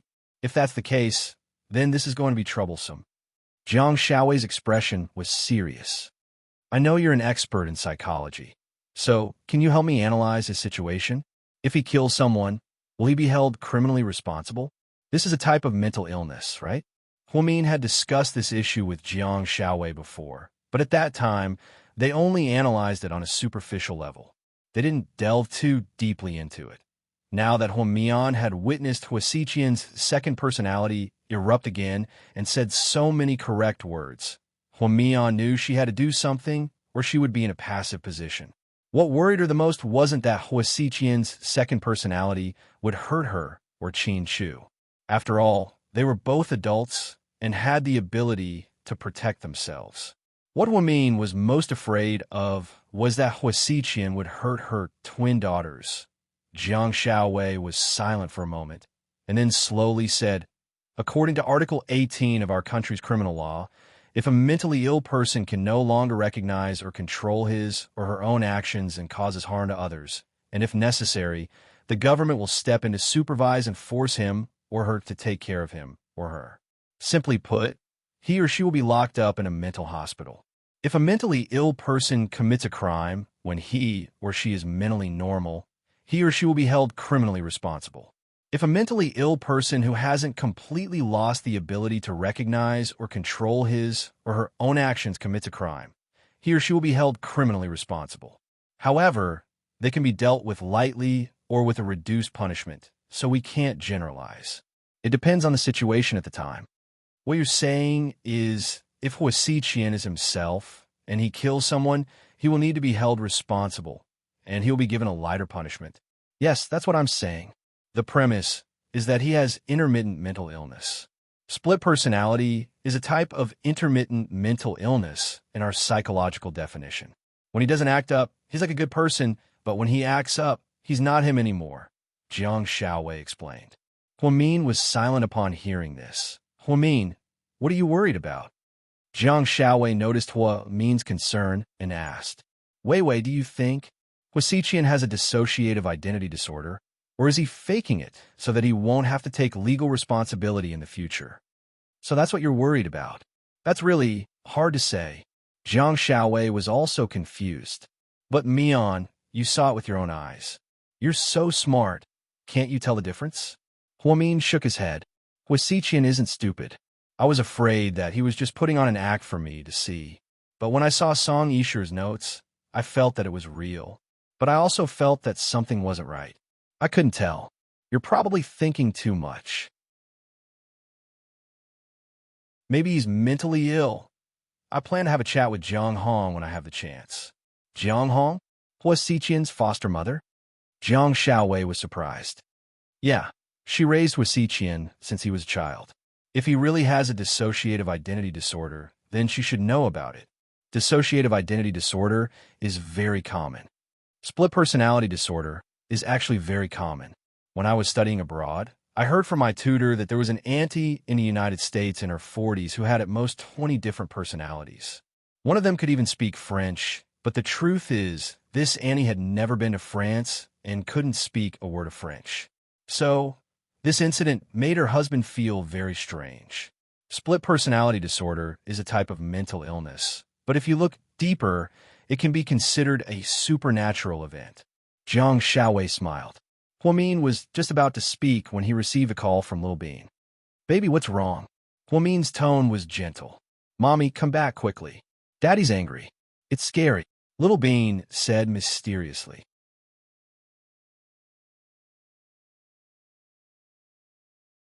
Chapter 2684. Huamin didn't know what to say. What's wrong? Jiang Xiaowei asked curiously when she saw Qin Chu's strange expression. Little Bean said her daddy is angry. It's scary. Huh? Did you do something to upset him again? Jiang Xiaowei laughed at Qin Chu's misfortune. Ahem. Whatever. Let's go back first. Okay, call me when you have time. Jiang Xiaowei waved goodbye to Huamin. After leaving the bureau, Huamin drove back to South Hill Manor. On the way home, he was still nervous. Why was Mr. Qin angry? He wasn't a bad-tempered person. Was it because Qin Chu went to the bureau to see Su Yu and buy breakfast this morning? That shouldn't be the case. Qin Chu knew about his relationship with Su Yu. Huamin was nervous the whole way home. When he got home, he realized something was wrong. Qin Ning put on her makeup and was about to go out. Sis-in-law, I'm going to the mall to buy something with Tang Chuan. Aren't I taking my nieces back to the States tonight? Tang Chuan is going back too. Huamin asked. Yeah, he can't leave me now, Qin Ning said happily as she walked out. Suddenly, she thought of something and turned around. She said mysteriously, Sis-in-law, my brother's not in a good mood today. Take it easy, good luck, hey? Don't go. What's wrong with him? Before Huamin could ask, Qin Ning had already walked out the door. The flight was supposed to be at 10 p.m. tonight. Qin Ning, Tang Chuan, Qin Chu's parents, and the twins are going back to the States. Huamin didn't think much of it, because he always thought Mr. Qin didn't want to leave his daughters. When he said he was sending them away, it was actually a trap. Mian, you're back? Where did you go last night? Lady Qin walked out of the kitchen. I'm on duty, Mom. Chu is not in a good mood. He didn't seem to sleep much last night. When I woke up early in the morning and went downstairs to get some water, I saw that the light in the study was still on. Mom, what happened to him? I don't know. With his personality, who would dare to ask? Your father, and I don't even dare to ask. All right, I'll go take a look then. Yes, he's in the study. Where's the bean and pudding? Grandpa took the two of them out to play. The two children don't want to leave here. When they heard that they're going to America, they hurriedly went to buy some ingredients that are not available there. They are afraid that they won't be able to eat them in America. Lady Chin smiled. These two little gluttons, Huamin sighed and turned to go upstairs. It was already 10 o'clock in the morning. Chin Chu should be working at GK at this time of the day, but he was still in his study today, which was very unusual. Huamin felt a little guilty. Although he didn't know what mistake he had made, he still decided to try peaceful means before resorting to force. She made a cup of coffee and brought it to the door of the study. Then, she knocked on the door. Come in. Chin Chu's voice was as cold as ever. Honey, why didn't you go to the company today? After Huamin closed the door, she ran over to Huasiqian. Knowing that there were no bugs in the study, Huamian could show off her affection without any restraint. So, how were your injuries last night? Chin Chu didn't answer her question. Instead, he asked a question of his own. Honey, about last night. Thank you for arranging people to protect me. It was so dangerous, I was almost scared to death. Huamin brought up what happened last night. So, you were brave enough to jump off the building with Huasiqian, abandoning me and our daughters, right? Chin Chu asked expressionlessly.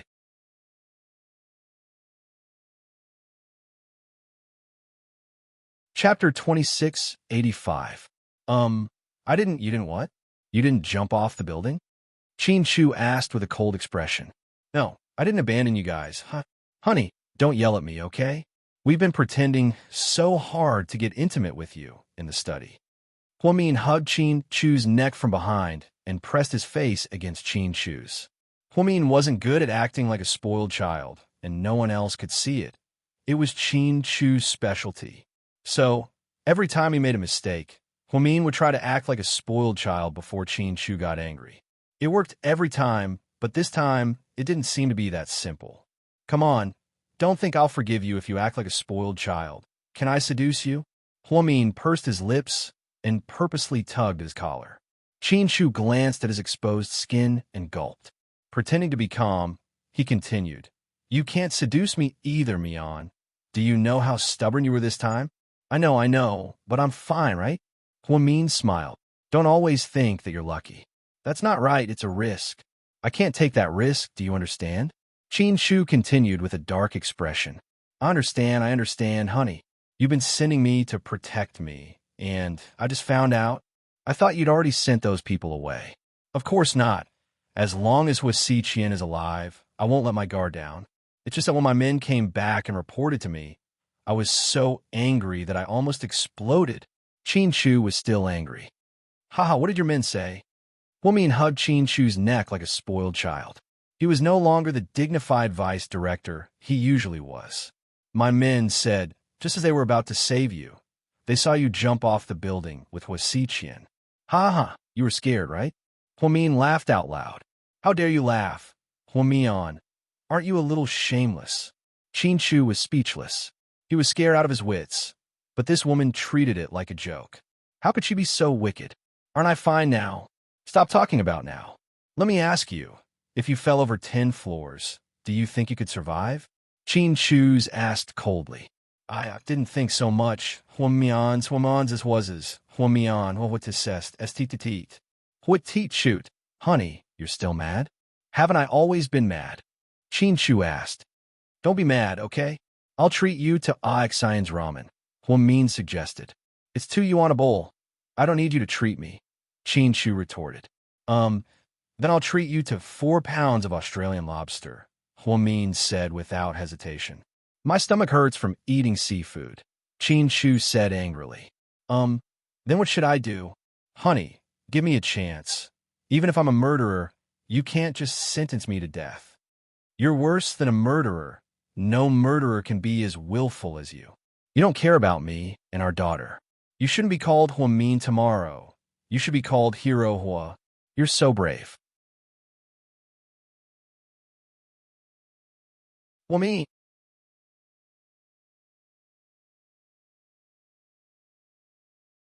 Chapter 2686. Honey, are you kidding me? Hwamin couldn't help but laugh. Do I look like I'm kidding? Chin Chu's face was as dark as it could get. Then what do you want? Hwamin was helpless. Hwamin couldn't coax Hwamin, so what could he do? I don't want to see you. Okay, then I'll leave. Hwamin stood up to leave. Come back here. Chin Chu couldn't sit still anymore. Didn't you tell me to leave? Hwamin smirked. I said I don't want to see you, but I didn't say you could leave, Mr. Chin said domineeringly. Damn it, then why should I stay? Do I need a cloth to cover my face and pretend to be a statue? Hwamin rolled his eyes. That's a good idea, Chin Chu said. Hwamin was speechless. Why aren't you covering your face? Do you need me to help you? Chin Chu calmly glanced at Hwamin's face. No, honey, that's cruel to me. Hwamin cried and begged for mercy. Now you know it's cruel. Where's the bravery you had when you jumped off the building? Hwamian, I've known you for so many years, but I never thought you'd want to die with Hwasiqian. I'm so angry, Chin Chu repeated. Hwamin finally heard the main point. Chin Chu was angry because he thought she wanted to die with Hwasiqian. Huh? Mr. Chin, let me explain. Hwamin was anxious to explain. Wait, let's put this aside for now.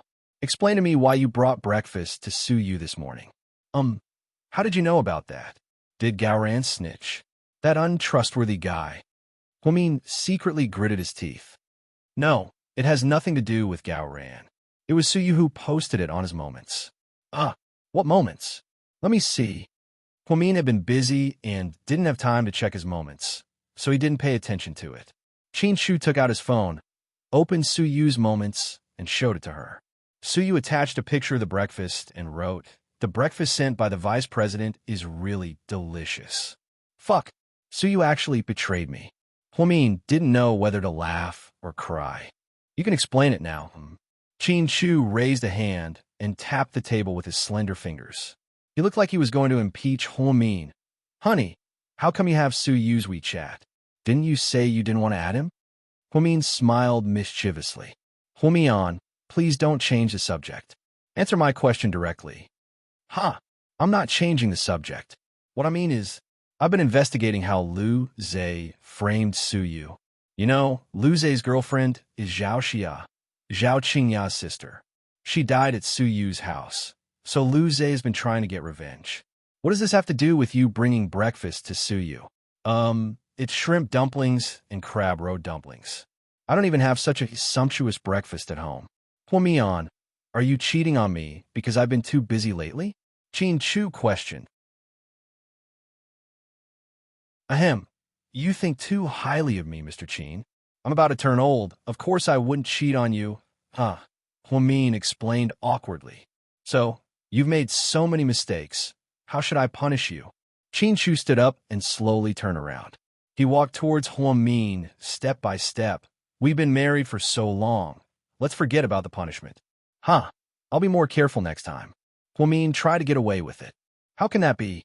How about we exercise until the sun rises? After speaking, Chin Chu violently tore off his tie, revealing a large part of his shirt.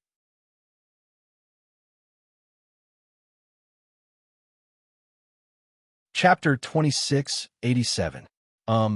But you just said that seduction doesn't work. Hwamin looked down on Mr. Chin. That means that seducing me doesn't work, but it doesn't mean that seducing you doesn't work either. Fine, you win. I didn't know that Mr. Chin could be so shameless. Hwamin was completely convinced. So, are you on top or bottom? Mr. Chin asked directly. Ahem, can you not? Hwamin looked at Mr. Chin pitifully. No, but I'm on my period. Hwamin lied. That's impossible. I remember your period better than you. It's not one of these days. Chin Chu was adamant. Damn it, it's a sudden visit, okay? Hwamin was speechless. Then you can take off your pants and I'll check, Chin Chu said calmly. Hwamin was speechless. You're good. You did something wrong and you want to get away with it? That's impossible. So don't even think about running away tonight. God knew how long Chin Chu had been holding it in. He almost had sexual dysfunction. Wait, honey. Hwamin crossed her arms in front of her chest. What now? We really can't. We can't do that. Why? She felt that Huamin wasn't in the right mood today. Every time he wanted her, although she was shy, she would still cater to him. But today, she actually rejected him a few times. It didn't seem like she was playing hard to get. Honey, I'll tell you the truth. Don't get agitated. Listen to me calmly. Huamin took a deep breath and decided to tell him about the baby in her belly. After all, she couldn't hide it anymore. As a doctor, she knew that she couldn't have sex with her husband in the first 3 months of pregnancy. She couldn't have a miscarriage. Therefore, Huamin gathered his courage and decided to tell Mr. Qin the good news. Okay, tell me. I want to see what other tricks you can come up with. Qin Chu stared at Huamin's face with interest. Honey, actually, Huamin was just about to say something when Qin Chu's phone rang. What is it? Qin Ning's call at this time was really disappointing. So Qin Chu's attitude was very unpleasant. Big brother, something happened to my nieces. Qin Ning's voice trembled. What do you mean? Speak slowly. Qin Chu's expression changed. Big brother, when Uncle brought the twins home, Little Bean wanted to go to the food street to buy some snacks to eat, but there were too many people there and the kids suddenly disappeared. Uncle was so worried that he didn't dare to tell you. Tang Chuan and I searched for them for a long time, but we couldn't find them. I think I should tell you. You said, Little Bean and Pudding are both missing? Qin Chu repeated coldly. Hearing Qin Chu's words, Huamin's body shook and a pot of flowers behind him fell to the ground. Honey, what happened to the kids? Huamin panicked. Did you call them? Qin Chu asked calmly. I did, but their phones were turned off. Qin Ning was anxious. Where are you now? Qin Chu asked. We're at the food street. We're still looking. I'm thinking if we should call the police. Don't call the police yet. I'll go take a look. Then, Qin Chu hung up the phone and got up to get his jacket. Honey, what happened? Huamin's face turned pale. The kids are missing, Qin Chu said with a heavy heart. Both are missing. Huamin's heart sank and his brain buzzed.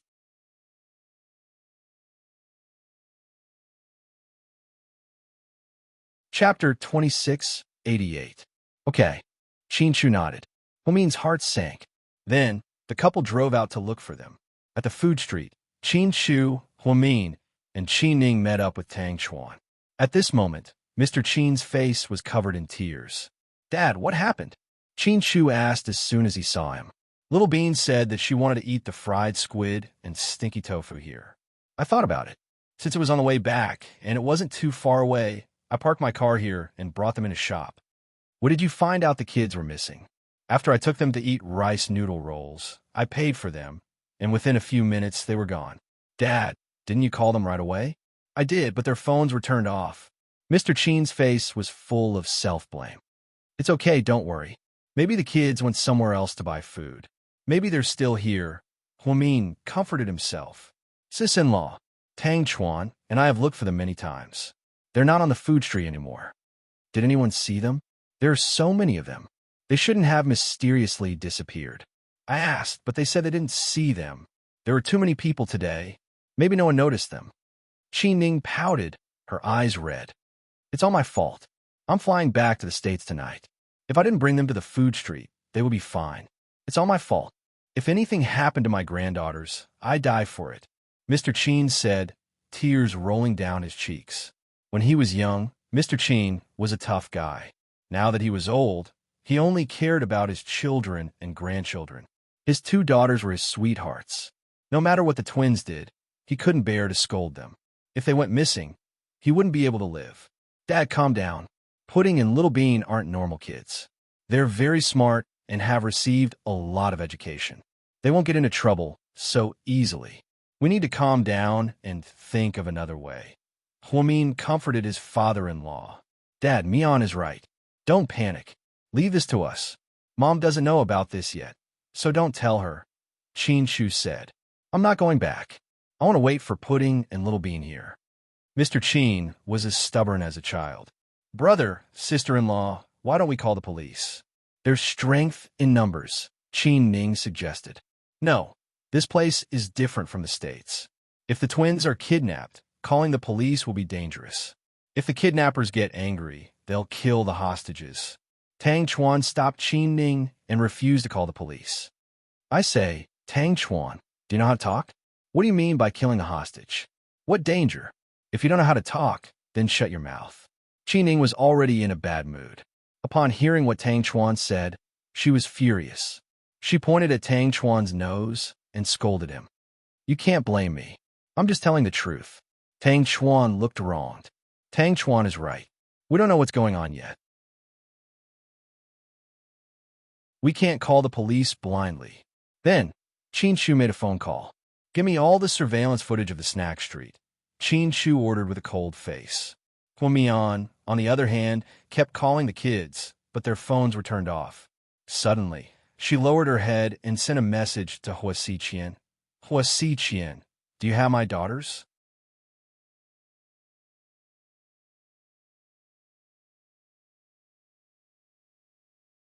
Chapter 2689. Mian, would you believe me if I said I didn't? Hua Xiqian's tone was very gentle. Upon hearing Hua Xiqian's words, Hua Min subconsciously believed him. Hua Xiqian had said that he wouldn't touch his daughter. She knew that Hua Min cared about her daughter the most. If he used her daughter to threaten her, then she would rather die than do anything to him. If that happened, then she wouldn't stand a chance in this lifetime. As long as she wasn't in Hua Xiqian's hands, things would be much easier. Honey, could it be Ian? Hua Min quietly held Qin Shu's hand and asked in a low voice. No one knew about Ian, so she didn't want to talk about it in public. No, Luyan is keeping an eye on Ian. If he came to Sea City, I would know. Qin Shu shook his head, once again denying Hua Min's guess. The truth was, Hua Min was usually smart and calm, but when it came to her children, she became irrational. She was in a state of confusion. The good thing was that Qin Shu was by her side and was her emotional support. Big brother, what should we do? Even if we don't call the police, we can't just sit here and do nothing. You can call Gao Ran and ask him to send people to help us. After all, the more people we have, the more power we have. No, Gao Ran won't be able to help. It's not wise for the authorities to intervene at this time. Qin Shu and Tang Chuan had the same idea. Because they cared about the children, they didn't want to take the risk. Even if the police didn't intervene in a high-profile way, once they did, the nature of the situation would change.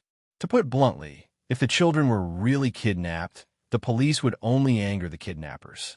Qin Shu thought that it would be better to wait for the kidnappers to call them. If they hadn't been kidnapped, the twins would have gone home by themselves. Pudding and Little Bean were so smart that they wouldn't have gotten lost. They would have asked for help. Qin Shu's heart was also in a mess, but when everyone was in a mess, he still had to remain calm. After all, if it was a mess, there would be no way to save his daughter. At this moment, Qin Shu's phone rang. Seeing that it was a call from his subordinate, Qin Shu picked up the phone calmly. President Qin, we've turned off all the surveillance cameras.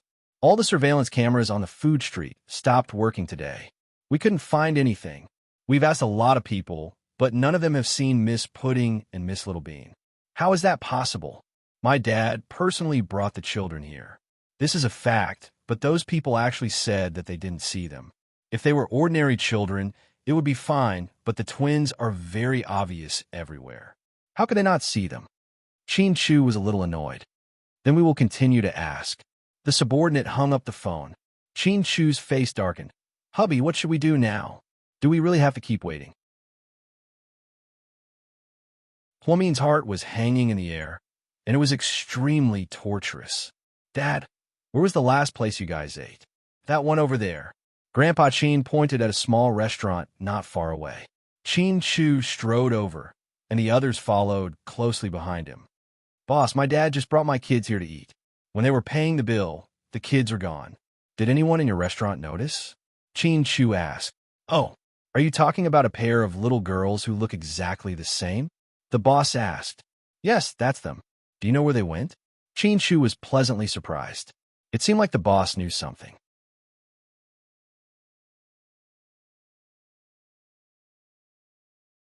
Chapter 2690. The kid's grandpa was paying the bill, and I was so focused on the money that I didn't notice where the kids went. What happened? Did they go missing? The owner spoke with a country accent. Boss, my daughters are missing. If you saw them, please tell us, Hua Min begged. Chin Chu put his arm around his wife's shoulder and comforted her. Oh, that's a pity. Those girls are so pretty. If they're targeted by human traffickers, they'll be in trouble. You guys don't understand the current situation. It's popular to kidnap girls and sell them. Boys aren't worth much, because there are a lot of villages in the mountains in Yungue. Many men can't find wives, and adult women are hard to kidnap. Even if they're kidnapped, they'll run away. So, a few years ago, people started buying young girls and raising them as their wives when they're 15 or 16 years old. Some people even buy child brides for their sons. It's very backward. Last month, a 6-year-old girl went missing here. They haven't been found yet. She's so pretty. The owner rambled on. The more they listened, the more scared they became. In the end, Qin Ning couldn't help but interrupt. Hey, do you know where my nieces are?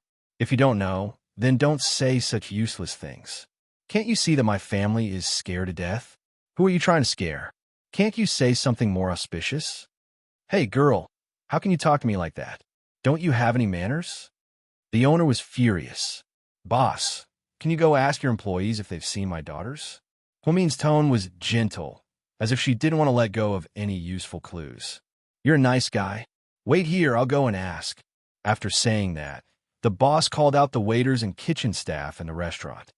The twin girls that came to the shop today, the pretty one, did any of you see where they went after that? Oh, the twins. I saw them, an auntie in the kitchen said. Where? Huomin and Qin Chu were both shocked. They left through the side door, over there. The auntie pointed at an inconspicuous side door. Thank you.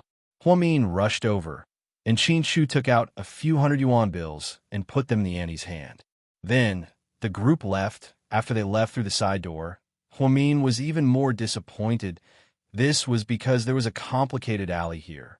It was the old-fashioned kind that hadn't been renovated. There were no cameras, and there were very few people. It was just a place for a snack bar to dump their trash. The entire alley was filled with a fishy smell. How are we going to find them? Sis-in-law, could it be that they don't want to go back to the States, so they ran away on purpose to get rid of us and find a place to hide? Tang Chuan asked. No, in the past. Maybe because they wanted to have fun or because they didn't want to leave us. But last time, when they were in the States, they ran out to buy gifts for Su Yu and Scared Ning. After that, I had a long talk with them. No matter what, they can't leave without permission. This is a promise I made with Pudding and Little Bean. Pudding is a girl who keeps her promises, so I don't believe that they left out of selfishness. I think they're in trouble.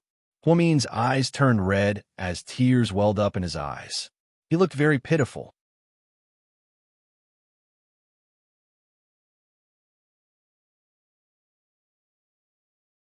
Chapter 2691. Mian, I'm so sorry. I was too careless. Tears streamed down Mr. Qin's face.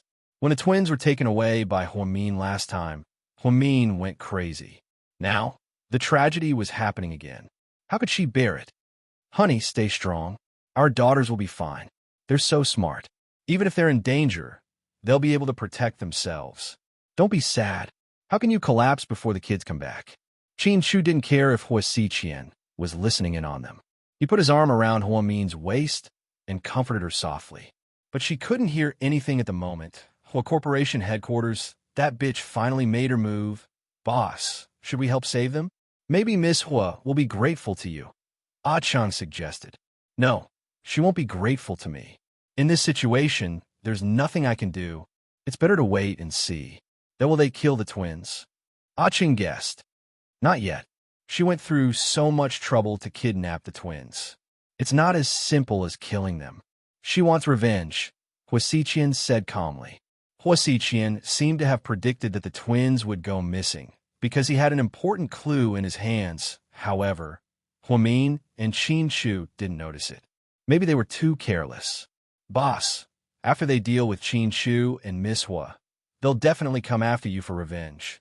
She won't be able to wait until then. We don't need to do anything. Let's just watch them fight. Ah Cheng, you're too uneducated. You're so wise, boss. Ah Cheng knew what his boss was thinking and didn't say anything else. Huomin, Qin Chu, and the others searched the food street for an entire day, but found nothing. No one mentioned that they flew to the States that night. At night, Qin Ning and Tang Chuan went out to find some friends to see if they could get some information. When Qin Shu and Huamin came back, Mama Qin asked in confusion, "You're back. Where are the children?" Huamin's heart skipped a beat when he heard the word child. At this moment, Qin Shu replied, "They're staying at Grandma's house tonight. They won't be coming back." "That's not right. Didn't they say that they would be flying back to the U.S. with us at 10 o'clock? These two brats always wanted to eat the Chow family's cakes. I purposely asked someone to buy a lot of them and planned to bring them on the plane." Mama Qin pointed at some local specialties on the ground and said happily, "Mom, the matter in America is temporarily put aside. Are there any changes to the itinerary? It won't be too late for you to go after I arrange it." Qin Chu said, "I see. Then why didn't you say so earlier? You made me buy these things for nothing. Since we're not leaving, let's eat first." "Mom, I'm not feeling well. I'm not eating. You guys go ahead." Huamin walked upstairs with a pale face. Qin Chu followed Huamin upstairs. "Honey, do you want some porridge?" "No, I'm going to lie down in the study." Mr. Qin's face was also filled with sadness. "That's weird. What's wrong with everyone today? They all look like they're crying." Mama Qin didn't know how to react because she didn't expect the twins to go missing. Inside a high-end clubhouse, when Tang Chuan and Qi Ning walked in, Su Yu and Wei Liao were already there. They had already finished a bottle. "Hey, why are you here? Shouldn't you be going to the airport at this time?" Wei Liao looked at his watch and smiled. "I can't go. Something happened," Tang Chuan said with a serious face. "What happened? Why do you look so serious?" Wei Liao was still joking. "The twins are missing." After Tang Chuan said this, Su Yu suddenly stood up from the sofa.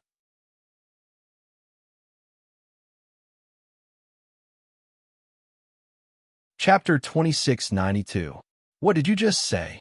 Su Yu was shocked. "The twins are missing. We've been looking for them all day." "Oh, no way. Don't joke like that." Wei Liao thought Tang Chuan was playing a prank on him.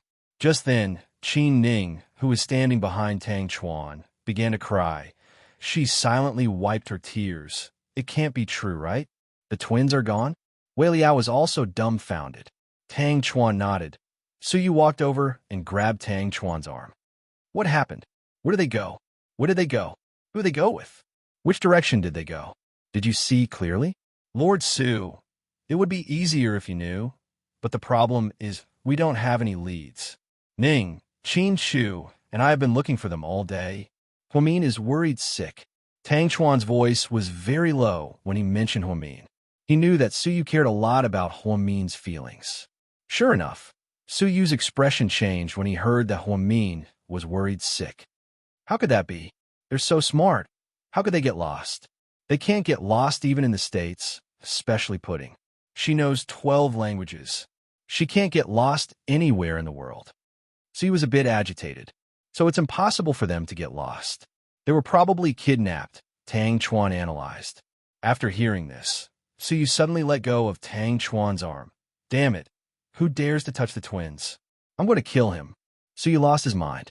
"Lord Su, it's not a matter of killing him or not. We just don't know where to start," Tang Chuan said helplessly. Wei Liao also stood up and put out the cigarette in his hand. "That shouldn't be the case. What era are we in now? Transportation is so advanced, and there are cameras everywhere. The two children can't have disappeared into thin air. It's not like we're writing a fantasy novel or traveling through time. Stop talking nonsense." "That's true, but we've been looking for clues all day, and Qin Shu doesn't want to call the police. We don't want to make a big deal out of it. If things get out of hand, the children might be in danger." So what he's saying now is that he's going to sit and wait for death. "Are we just waiting for the kidnappers to call us?" Su Yu asked angrily. Tang Chuan nodded. "Stupid cunt. How could they continue to wait like this? What if it wasn't a kidnapper? What if it was an enemy seeking revenge? What if they didn't call and directly kill the child? At a time like this, we can't delay any longer. We have to race against time to find him." Su Yu was frantic as well. "It's easy for you to say, but where are we going to find him? That's my brother's biological daughter. How could he not be worried?" Qin Ning heard Su Yu's angry tone and was very angry.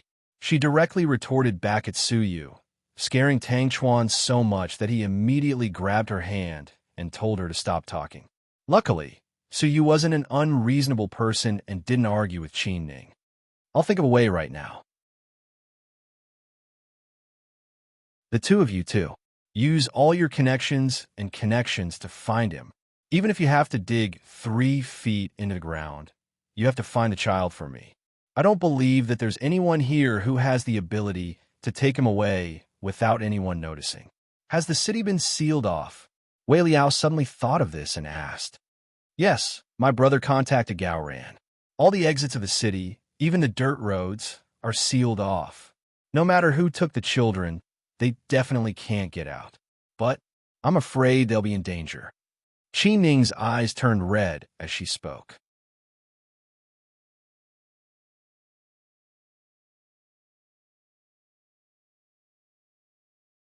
Chapter 2693. That's good. At least we can narrow down the search area. Wei Liao nodded and said meaningfully. Did Qin Shu give Little Bean and putting the GPS coordinates on their phones? So you looked up at Tang Chuan. Yes, but I can't find it. Someone must have tampered with it, Tang Chuan replied. Damn, it seems like these kidnappers are not friendly. They even brought signal jammers and blocked the GPS coordinates. Wei Liao cursed. Okay, let's split up and look for them. If you find any clues, call me immediately. Then, Suyu hurried downstairs, no longer in the mood to drink. Inside the courtyard of a small house in the suburbs. Inside, Pudding and Little Bean were playing house with a little girl. The little girl seemed to be having a lot of fun, but the twins weren't paying attention. Sis, when can we leave? I feel like we're very far away from home. Little Bean asked in a low voice. Don't talk. Pudding raised her finger to stop Little Bean from talking. At noon, the two sisters followed their grandfather to the snack street. When their grandfather was paying the bill, the two sisters walked over to the restaurant. Little Bean saw Tian being carried by a strange man through the side door, so she told her sister about it. Then, out of curiosity, the twins ran out to check. However, as soon as they walked out, they were covered by a sack. Then, they were drugged and fell asleep. When they woke up at night, they found themselves in a sealed car. After a bumpy ride, they arrived at this place. They didn't know where they were. Pudding was always calm, so she wasn't scared. Little Bean, on the other hand, was anxious because it was dark and they couldn't go home. Tian, where's your mom? Pudding suddenly asked. Mom's at work. Do you know the man who carried you today? Pudding asked again. Tian was about to speak when the door was unlocked. A short, thin, and dark-skinned man walked in. He looked quite old, about 40 years old. Let's eat, he said in broken Mandarin. After that, he placed the 2 plates on the table. There are 3 of us. Why are you only giving us 2 portions? Can you fill your stomach? Little Bean was quite dissatisfied. Come on, you're still in the mood to eat at a time like this? Pudding looked at her sister speechlessly. At this time, the man didn't say anything. He picked up Tian and walked out. Hey, what are you doing? Let go of my friend. Where are you taking her? Little Bean followed Huamian. She grabbed the man's clothes, but to her surprise, the man flung her to the ground. Little Bean screamed and fell to the ground. Her butt was blooming. After the man carried Tian out, he heard the door being locked again. Little Bean, are you okay? Pudding was no longer as calm as she usually was when she saw that her little sister was hurt. He hurriedly ran over and helped Little Bean up. Sis, that bad guy took Tian away. What should we do? Will Tian be in danger? Auntie Yin saved our lives. I don't want anything to happen to Tian. Sis, you're smart. Think of something. It was the first time Little Bean was so anxious about someone else's matter that she almost cried. Little Bean, don't worry. I'll tell you later. Then, Pudding began to look around the room. Sis, what are you looking for? I'll help you. Little Bean covered her butt and walked over.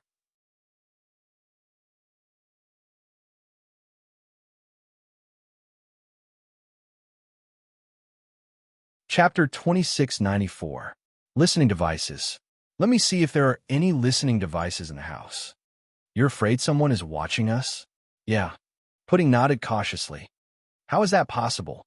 We're 3-year-old kids in the eyes of those adults. They wouldn't put a listening device on us, Pudding said. It's better to be cautious. Then, Pudding checked the house carefully. After making sure there were no listening devices, she sat down at the table. Sis, can you tell us now? I think Tian knows that person. Knows who? Pudding was confused. Tian should know the man just now?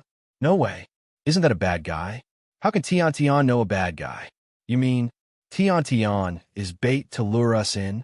Pudding wasn't stupid and immediately understood what her sister meant. Yeah, something like that. No way. Sis, how did you know? Pudding was shocked.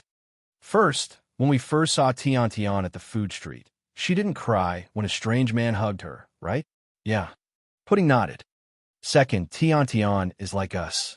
If she was kidnapped, she would be anxious to leave home and her mom. She wouldn't be in the mood to play with building blocks. Yeah. Why didn't I think of that? Pudding suddenly understood. Third, before that person came in, Tian probably wanted to say something to us, but before she could say anything, that person came in. Also, from the way Tian looked at that person, it didn't seem like she was looking at a stranger or a bad guy. I can't tell what their relationship is for now, but they probably know each other. Otherwise, Tian would have resisted. You're right. Continue.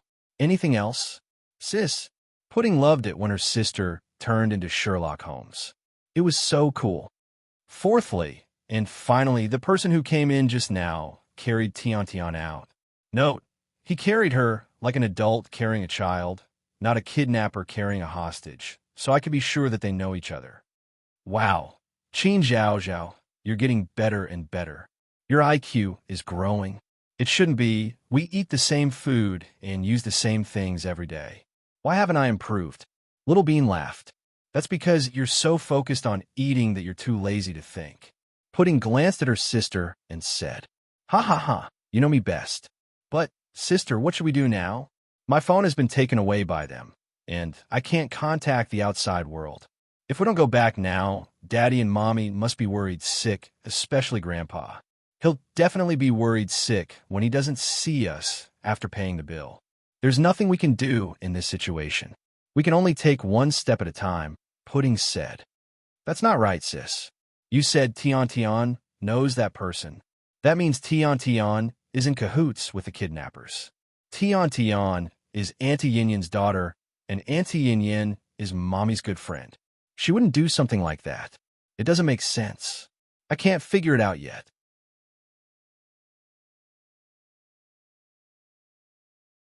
I also don't think Auntie Yin-Yin would do something like that. But maybe she did it because Mommy or her husband's company is competing with Daddy's company. That doesn't make sense. No matter what the reason is, Auntie Yin-Yin wouldn't do something like that. I'm not Auntie Yin-Yin. I don't know what's going on. Sis, what should we do now?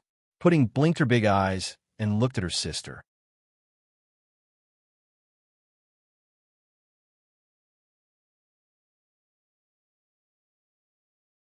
Chapter 2695. Let's eat. Let's eat first. We can't go hungry. Then, Pudding pulled 2 small bowls over. She pushed one to her little sister and pulled the other to herself. The food wasn't very good. Half of it was white rice, and the other half was vegetables. There were only 2 dishes, stir-fried radish and shredded eggplant. What the hell? I can't even see a piece of meat. Little Bean didn't like meat, so when she saw that there was no meat, her appetite was greatly reduced. Chin Moo Moo, do you think this is a vacation? You're picky about the food. We're kidnapped. Do you understand? Pudding emphasized, even if they're kidnapped, they should give us better food. These kidnappers just want a ransom from Daddy. Humph, the food they gave me is so bad. When Daddy pays the ransom, I'll tell Daddy to deduct tens of millions from them. I'll give them a bad review for the food. Little Bean was still able to joke at a time like this. She had to admit that she had a good mentality. Pudding didn't have to worry about her little sister's fear and comfort her. The 2 sisters ate face to face. Sis, why are we so unlucky? Damn it, we've been in this world for less than 4 years, and we've been kidnapped twice. That's an average of 1.5 years. Even the President of the United States doesn't have a higher probability than us, right? Little Bean complained. It can't be helped. Daddy and Mommy are such powerful figures. You're right. If Daddy and Mommy were ordinary people, maybe we wouldn't be in so much trouble, Little Bean said. But you wouldn't be able to enjoy so much wealth. Do you want to play a piano that costs tens of millions? Do you want to eat a steak dinner that costs hundreds of thousands? Do you want to eat dessert and ice cream that costs thousands? Wear a dress that costs hundreds of thousands? Do you want to drive a sports car that costs tens of millions and live in a house that costs hundreds of millions? Pudding fired back. Well, you're right. Everything has its pros and cons. God is fair. Little Bean sighed slightly. Many princesses and princes even died before they could grow up. That's why it's said that to enjoy glory and wealth, one has to bear the brunt of bloodshed. It's the same for us. Those people say that we're children born with a silver spoon in our mouths. But the moment we're born, we become Daddy and Mommy's weakness. Their enemies will think of ways to use us to threaten them. That's why we have to be more careful in the future. We have to protect ourselves. Only by protecting ourselves can we be responsible for Daddy and Mommy and not let them worry about us. Sis, you're right. The princes and princes of the ancient times seem to be living a good life, but they're actually murderous. When we watched the Qing dynasty dramas, the most talked about the sons of Emperor Kangxi hiding from a throne. Come to think of it, they're even more pitiful than us. They have many brothers, but in the end, only one of them can get the throne. We're just a little richer than ordinary people. Relatively speaking, we're very lucky. Sis, I suddenly thought of a problem. What problem? Pudding picked up a small spoon and put a mouthful of rice in her mouth. Then, she looked at her sister.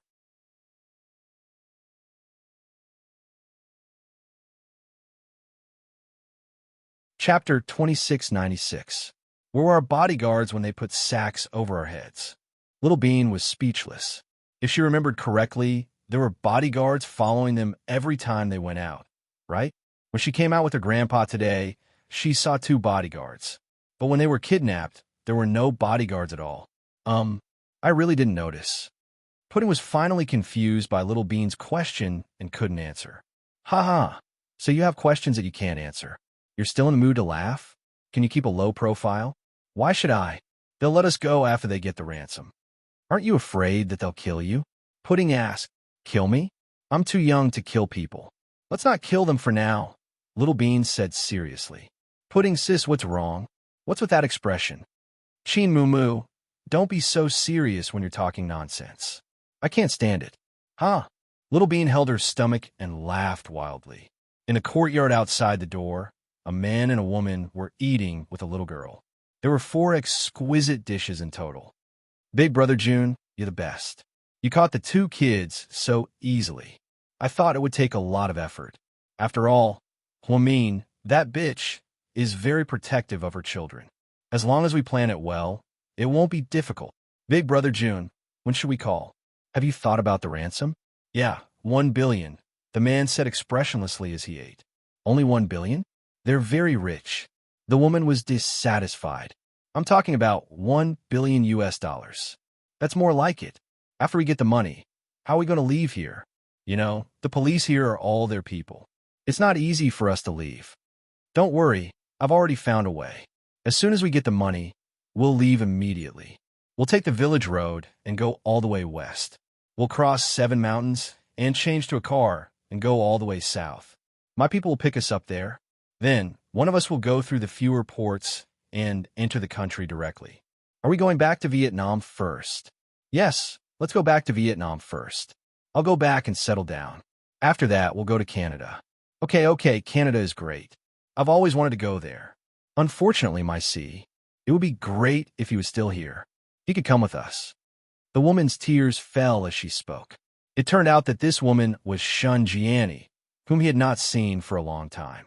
Back then, Huamin and Huasiqian almost had no way out when Huasi came back to China without permission and kidnapped the twins. In the end, Liu Yin arrived in time and went to Vietnam to seek revenge. Unfortunately, she didn't catch Shun Jiani. He originally thought that this woman had already fled upon hearing the news and disappeared without a trace, not daring to come out again. However, he did not expect that she had secretly returned to the country 5 days ago and had even brought back a fugitive. He Yongjun, male, 45 years old, Chinese. 15 years ago, because of a murder, he fled to Vietnam. There, he had been doing business without anyone seeing him. At that time, Shun Jianni's lover had died in the hands of the Vietnam gang.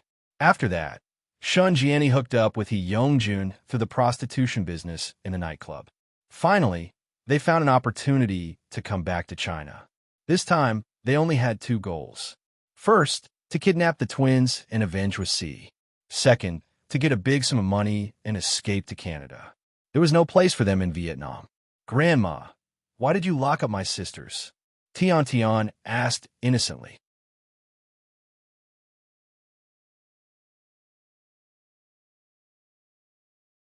Chapter 2697. "Oh, I'm playing a game with the twins. Don't worry, Tian Tian." Shun Jianni patted Tian Tian's head. "But they're locked in there. They'll be scared." Tian Tian clenched her teeth and said, "Adults only knew the pros and cons. Children only cared about right and wrong." Tian Tian was a child and only looked at the most direct things. Huamin took care of her a lot, and she often played with the twins. Therefore, she didn't know what was going on when she saw the twins locked in there. "They won't be scared. It's just a game. Hurry up and eat. Don't worry about it. Okay?" After all, Tian Tian was her biological grandchild, so Shun Jianni patiently coaxed her. "Grandma, you can't do this. The kindergarten teacher said that there's a limit to playing games. You'll scare the kids. Annie Huamin won't be happy." "Annie Huamin? Who told you to call that bitch that?" Shun Jianni blamed Huamin for Hua Xi's death, so she hated her. "Mom told me. Annie Huamin is a good person. She bought me a lot of beautiful clothes and toys. What do you know? That woman isn't a good person." Shun Jianni pulled a long face. "No, Grandma. Annie Huamin is Mom's good friend." Tian Tian tried to correct her grandma. Shun Jianni was furious. "Tian Tian, shut up. You're not allowed to say that again. From now on, you're not allowed to call that bitch Annie. Did you know that your uncle, my good son, C, was killed by her? We have an irreconcilable grudge against her. From now on, you're not allowed to mention her name." Perhaps because Shun Jianni was too emotional, her voice was also very loud. Tian Tian was so scared that she started crying. "Shut up. Stop crying. You're so annoying." He Yongjun scolded impatiently as he drank.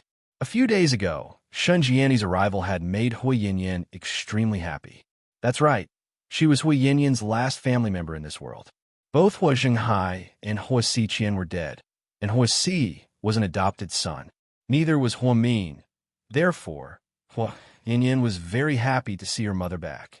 Not only did her mother forgive her for taking a strange man with her, but she also took her to the shopping mall to buy a lot of jewelry and clothes. Hui Yinyan was living a relatively prosperous life after she married Shun Mingxi. Tian Tian was especially affectionate when she heard that it was her grandmother.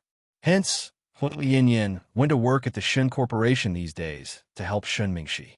So, Shun Jianni took care of the house, including the children. Unexpectedly, Shun Jianni and He Yongjun were plotting to kidnap Huamin's twins. Tian Tian was too young to know anything. Therefore, when He Yongjun picked her up and used her as bait, she didn't know how to make a sound. Therefore, the twins were successfully baited. He Yongjun was not only ruthless, but also very smart. This was also the reason why he was able to survive in a place like Vietnam, where he was unfamiliar with the people and the land. Although Shun Jianni told Tian Tian to call He Yongjun grandpa, the little girl was still afraid. This was because she didn't see any love in the man's eyes. In fact, whenever she cried, the man would become impatient. Tian Tian was very afraid of the man, so after he called her name, Tian Tian didn't dare to cry.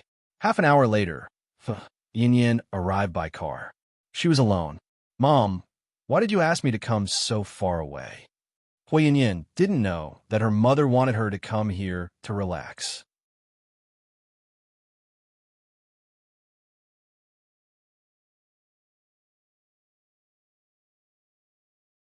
Chapter 2698. Yin Yin, guess who your Uncle Ju and I caught? Shinjiani said proudly. Who did you catch? Hui Yin was a little confused. There's a door mirror over there. Take a look. Shinjiani smiled as she pointed at the locked room. He Yongjun still didn't say anything. There was only a plate of peanuts and white wine left on the table. He was still drinking and didn't make sound. No one knew what he was thinking. Hui Yin was confused. She walked over and looked through the door mirror. Her face changed drastically. Mom, are you crazy? Do you know who they are? Hui Yin was shocked. Silly girl, if I knew who they were, would I catch them? Shinjiani looked up. Mom, do you want to die? They're Qin Chu and Hua means children. If something happens to them, we'll die a horrible death. Hui Yin directly explained the pros and cons. Nonsense. How can we die? If anything, it's their entire family that's going to die. Mom, you can't do this. Huamin took good care of me. I can't do this to her children. These twins are Huamin's sweethearts. After becoming a mother, Hui Yin understood how a mother felt about her children. Therefore, she was very opposed to what her mother was doing. That's why I have to catch them. Yin, you only remember that bitch Huamin took good care of you. Don't forget how your brother died. Mom, my brother's death has nothing to do with Huamin. Don't try to lie to me. If it wasn't for her, C wouldn't have died so tragically. My poor son, he's still single.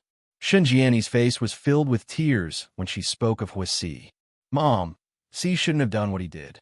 He was set up by the Vietnamese gang. They used him as a tool to extort money from Qin Chu and Huamin. But we can't do these illegal things. We don't need money now. After Mingxi and I get married, I can confidently ask him to give me some money and buy you a house. You can stay here and take care of the kids. Isn't that great? Some money? What can you do with that little money? Childish. He Yongjun sneered at Hui Yin. How much do you want? Hui Yin asked angrily. $1 billion US? Is your nouveau riche boyfriend willing to help? He Yongjun asked contemptuously. $1 billion? Are you kidding me? Why do you want so much money? Hui Yin's mouth was wide open. Who doesn't want to live a better life when they have more money? Yeah, Yin, your Uncle June is thinking for us. We've already thought about it. Once we get the ransom, we'll go to Canada and live there. You and Tian can come and visit us.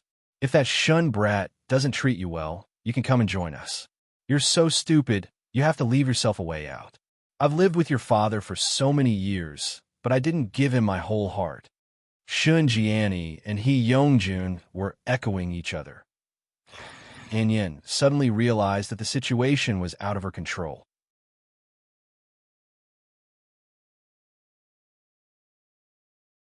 Mom, promise me that you'll let the kids go once you get the ransom. Don't hurt them. I'm a mother too. I know how it feels to lose your kids. Let them go. Are you kidding me? Yin, when did you become so soft-hearted? I came back this time to take the risk and avenge your brother. Once we get the ransom, we'll kill the twins immediately, Shun Jiani said viciously.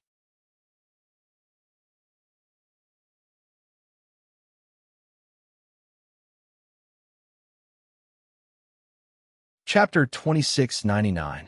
Mom, how did you become like this? Hui Yin looked at Shun Jiani in disbelief. I've always been like this, Yin. You've always been a coward. Shun Jiani didn't care. Mom, you can't say that. You're a mother too. You can't do such a cruel thing.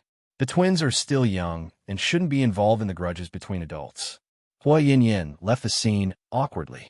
Her relationship with Huamin wasn't as good as it used to be. She was labeled as a scheming bitch.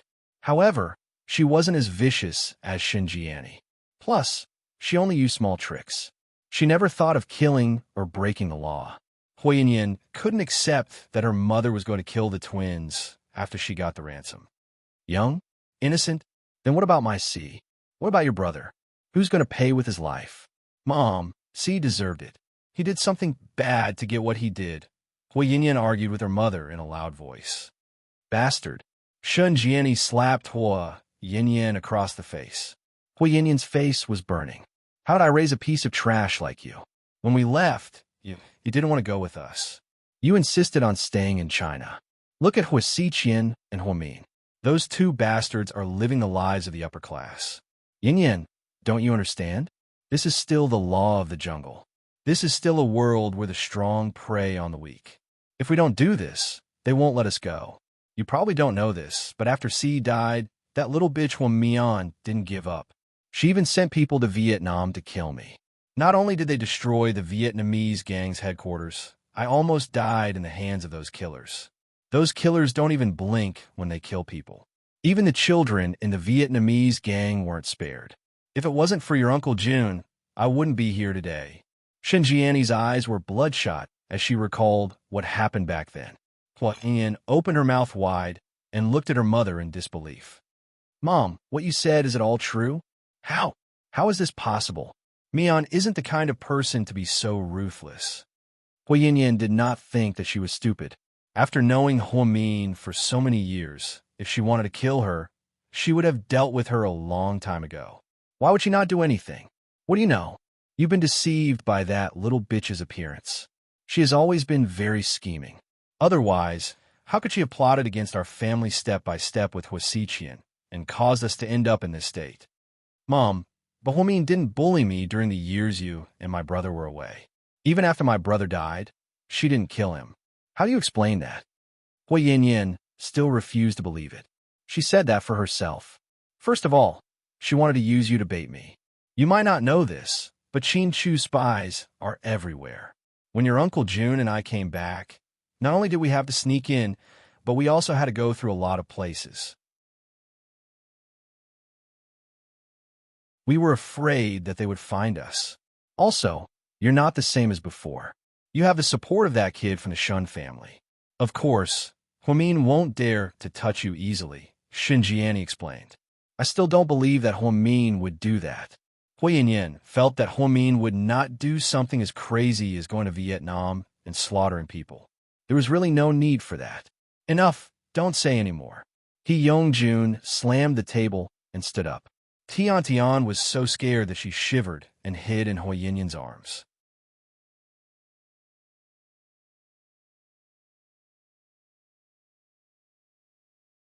Chapter 2700. Big Brother June, don't be angry. Yin is stubborn. I have to explain everything to her.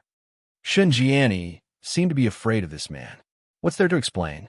I've already made up my mind, and no one can change it. If your daughter is afraid, she can choose not to participate. But if she finds out, don't blame me for being ruthless. After speaking, the man glanced sideways at Hua Yin and her daughter. His gaze was so cold and fierce that little Tian was so scared that she kept retreating. And Yin was also scared out of her wits. Hey, Big Brother June, what are you talking about? No matter how bad Yin is, she's still my daughter. With this kind of relationship, what are you worried about? Plus, we've already planned everything out, and we don't need Yin's help. As for finding out, she definitely won't do it. She'll definitely watch her mother die. Right, Yin? Shinjiani smiled like a blooming flower. She turned around and glanced at Hua Yin. Then, she kept winking at Shinjiani, telling her to say something nice so that she wouldn't anger the outlaw He Yongjun. Hua Yin wasn't stupid. Naturally, she didn't dare to anger this man. I won't help you, but I won't tell anyone. That's good. He Yongjun took out a cigarette and lit it. The atmosphere seemed to have eased a little. Mom, I'm leaving with the kids. They have to go to school tomorrow. Hua Yin was about to leave. Before Shinjiani could say anything, He Yongjun immediately yelled, No, you can't leave. Why? Hua Yin froze. I don't trust you. I don't trust anyone. Now that you know where the twins are hiding, how can I let you go? I told you I won't tell anyone. Hua Yin raised her voice and retorted angrily. I don't trust you, He Yongjun said through gritted teeth. You? Hua Yin wanted to argue with her, but Shinjiani pulled her back. All right. Since your Uncle June won't let you leave, you and the child can stay here for now. It's not like there's no place to stay. You can leave with the child after we change to a new hiding place tomorrow. It won't be too late for you to leave with the child. You want to go somewhere else? Hua Yin frowned. That's right. Qin Chu and Hua Min are so smart. They'll find this place very soon. We have to change every day to keep our whereabouts secret. Hua Yin gritted her teeth and didn't say anything. She picked up her phone and made a call as she said, Since we can't go back, We should at least give Mingxi a call and let him know. Otherwise, he'll be worried. But before she could dial the number, Yongjun snatched the phone away and smashed on the ground. What are you doing? Hui Yin roared. I can't call, and my phone can't be turned on. Hearing Yongjun's words, Hui Yin finally understood. He was afraid that he would be targeted. He was indeed cunning. Yin, just listen to your Uncle Jun this once. Don't cause trouble. Shunjiani was obviously speaking up for that man. Mommy, I'm scared. Tian was so scared that she hugged her mother's thigh tightly. Don't be scared. Mommy's here. Yin, take the child to that room and rest. We'll leave tomorrow morning. You and the child can go home. Shunjiani said. Mom, do we really have to do this? Huiyin thought that if this didn't work out, her mother would end up like her brother. Qinshu would definitely not let them go.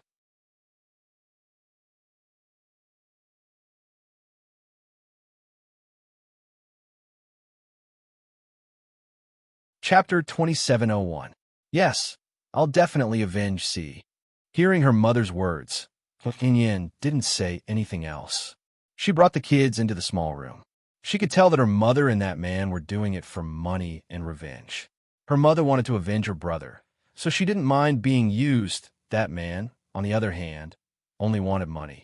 No matter what happened, as long as he was paid, he would do anything. Therefore, he was being used by her mother. The two of them hit it off and made use of each other. They had made up their minds, and Yin couldn't persuade them on her own. Mommy, Grandma, are they going to kill my sisters? Tian asked softly as she nestled in Yin's arms. Yin didn't say anything. She hugged her daughter even tighter. A few days ago, her mother suddenly came back to China. She was very happy and thought that they could be together as a family. Now it seemed like they came back with a purpose. Yin sighed. She was very conflicted. In the locked room, the twins had eaten their fill and were chatting on the bed. Little Bean, sis, I think I ate too much. Pudding, so? Little Bean, I want to go out for a walk to digest. Pudding, don't mess around. We're kidnapped. We're not on vacation. The door is locked. How can we go out? Little Bean, I just looked around. There's not even a toilet. Pudding, isn't there a bucket over there? If you want to pee, you can go there. Little Bean, you won't think I'm smelly, right? Pudding, it's an emergency. I'll bear with it. Little Bean, what if it's poop? Pudding, Chin Moo, can't you eat less? Little Bean, I'll be sad if I don't eat enough. Don't you know me? Pudding, Little Bean, so sis, what should we do now? Pudding got up helplessly. She walked to the door and tried to pull it. It was locked so tightly that she couldn't get out. Someone. Pudding pounded on the door with all her might. Soon, Shunjiani walked over impatiently. Be quiet, kid. My sister wants to poop, Pudding said through the door. Isn't there a bucket inside? It's okay to pee, but it's not okay to poop. How can you sleep when it's full of smell? Don't cause trouble. If I tell you to stay inside, then stay inside. If you shout again, I'll pull out your tongue. Shunjiani deliberately threatened. No, we have to take my sister out to poop. Otherwise, the two of us will keep yelling and yelling. You won't be able to have any peace. You? Shunjiani didn't wait for him to finish. Pudding continued. If you pull out our tongues, we'll both die. Then, you'll ask my daddy for money. My daddy wants to listen to our voices and talk to us. What will you do then? If you don't want a few billion, you can do whatever you want. This. Shunjiani was speechless upon hearing this. What's going on? Hyungjun put down his wine glass and walked over. Brother June, the two kids want to go to the toilet. They said they want to poop. Then bring them there. He won't run away, right? I heard that the two kids are very smart and cunning. Shunjiani was a bit hesitant. Are you kidding me? Hyungjun, have killed countless people in my life. Why would I be afraid of two kids? Then, okay, I'll let them out. Keep an eye on them and don't make any mistakes. Finally, Shunjiani agreed to open the door. This was the first time Pudding and Little Bean were let out after being kidnapped.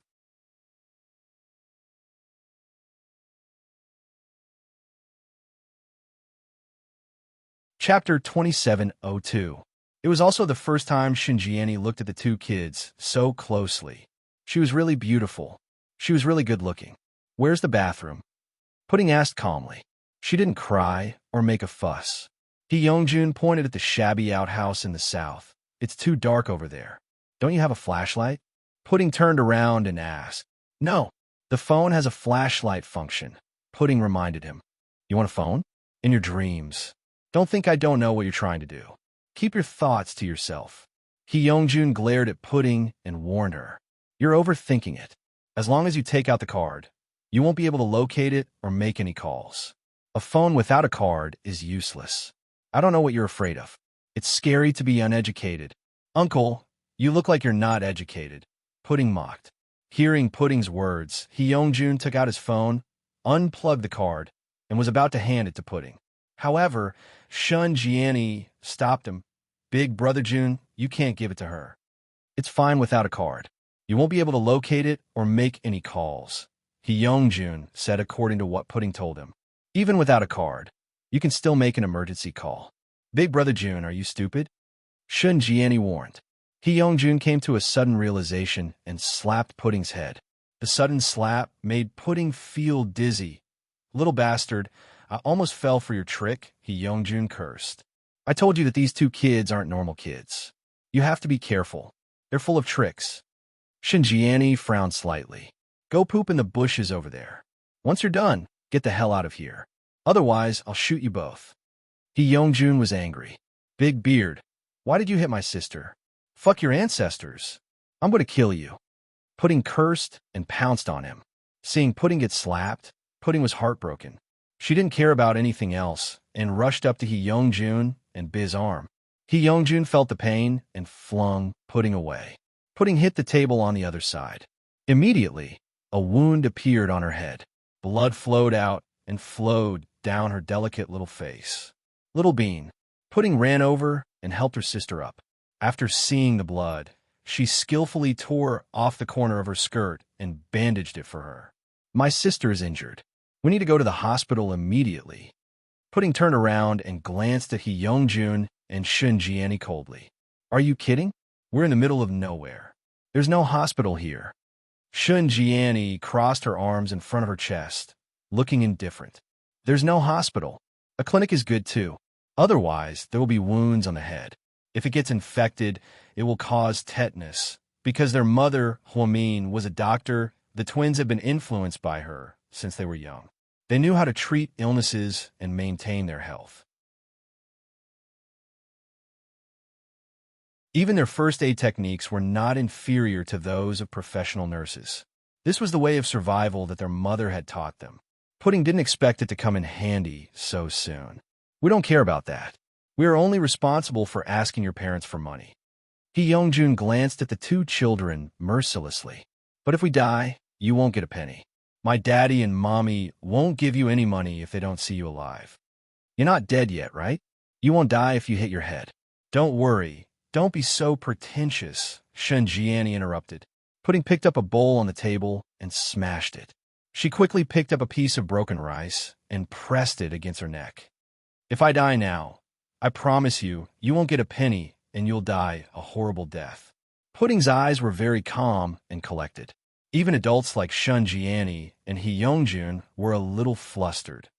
You're tuning into the Romance Rendezvous YouTube channel. We're so grateful for your support, and don't forget to subscribe to join us on this incredible journey through captivating stories. Your generosity through donations truly makes a world of difference, as it's the primary source of revenue that allows me to expand and enhance this channel for you. Thank you from the bottom of my heart for being a part of this adventure.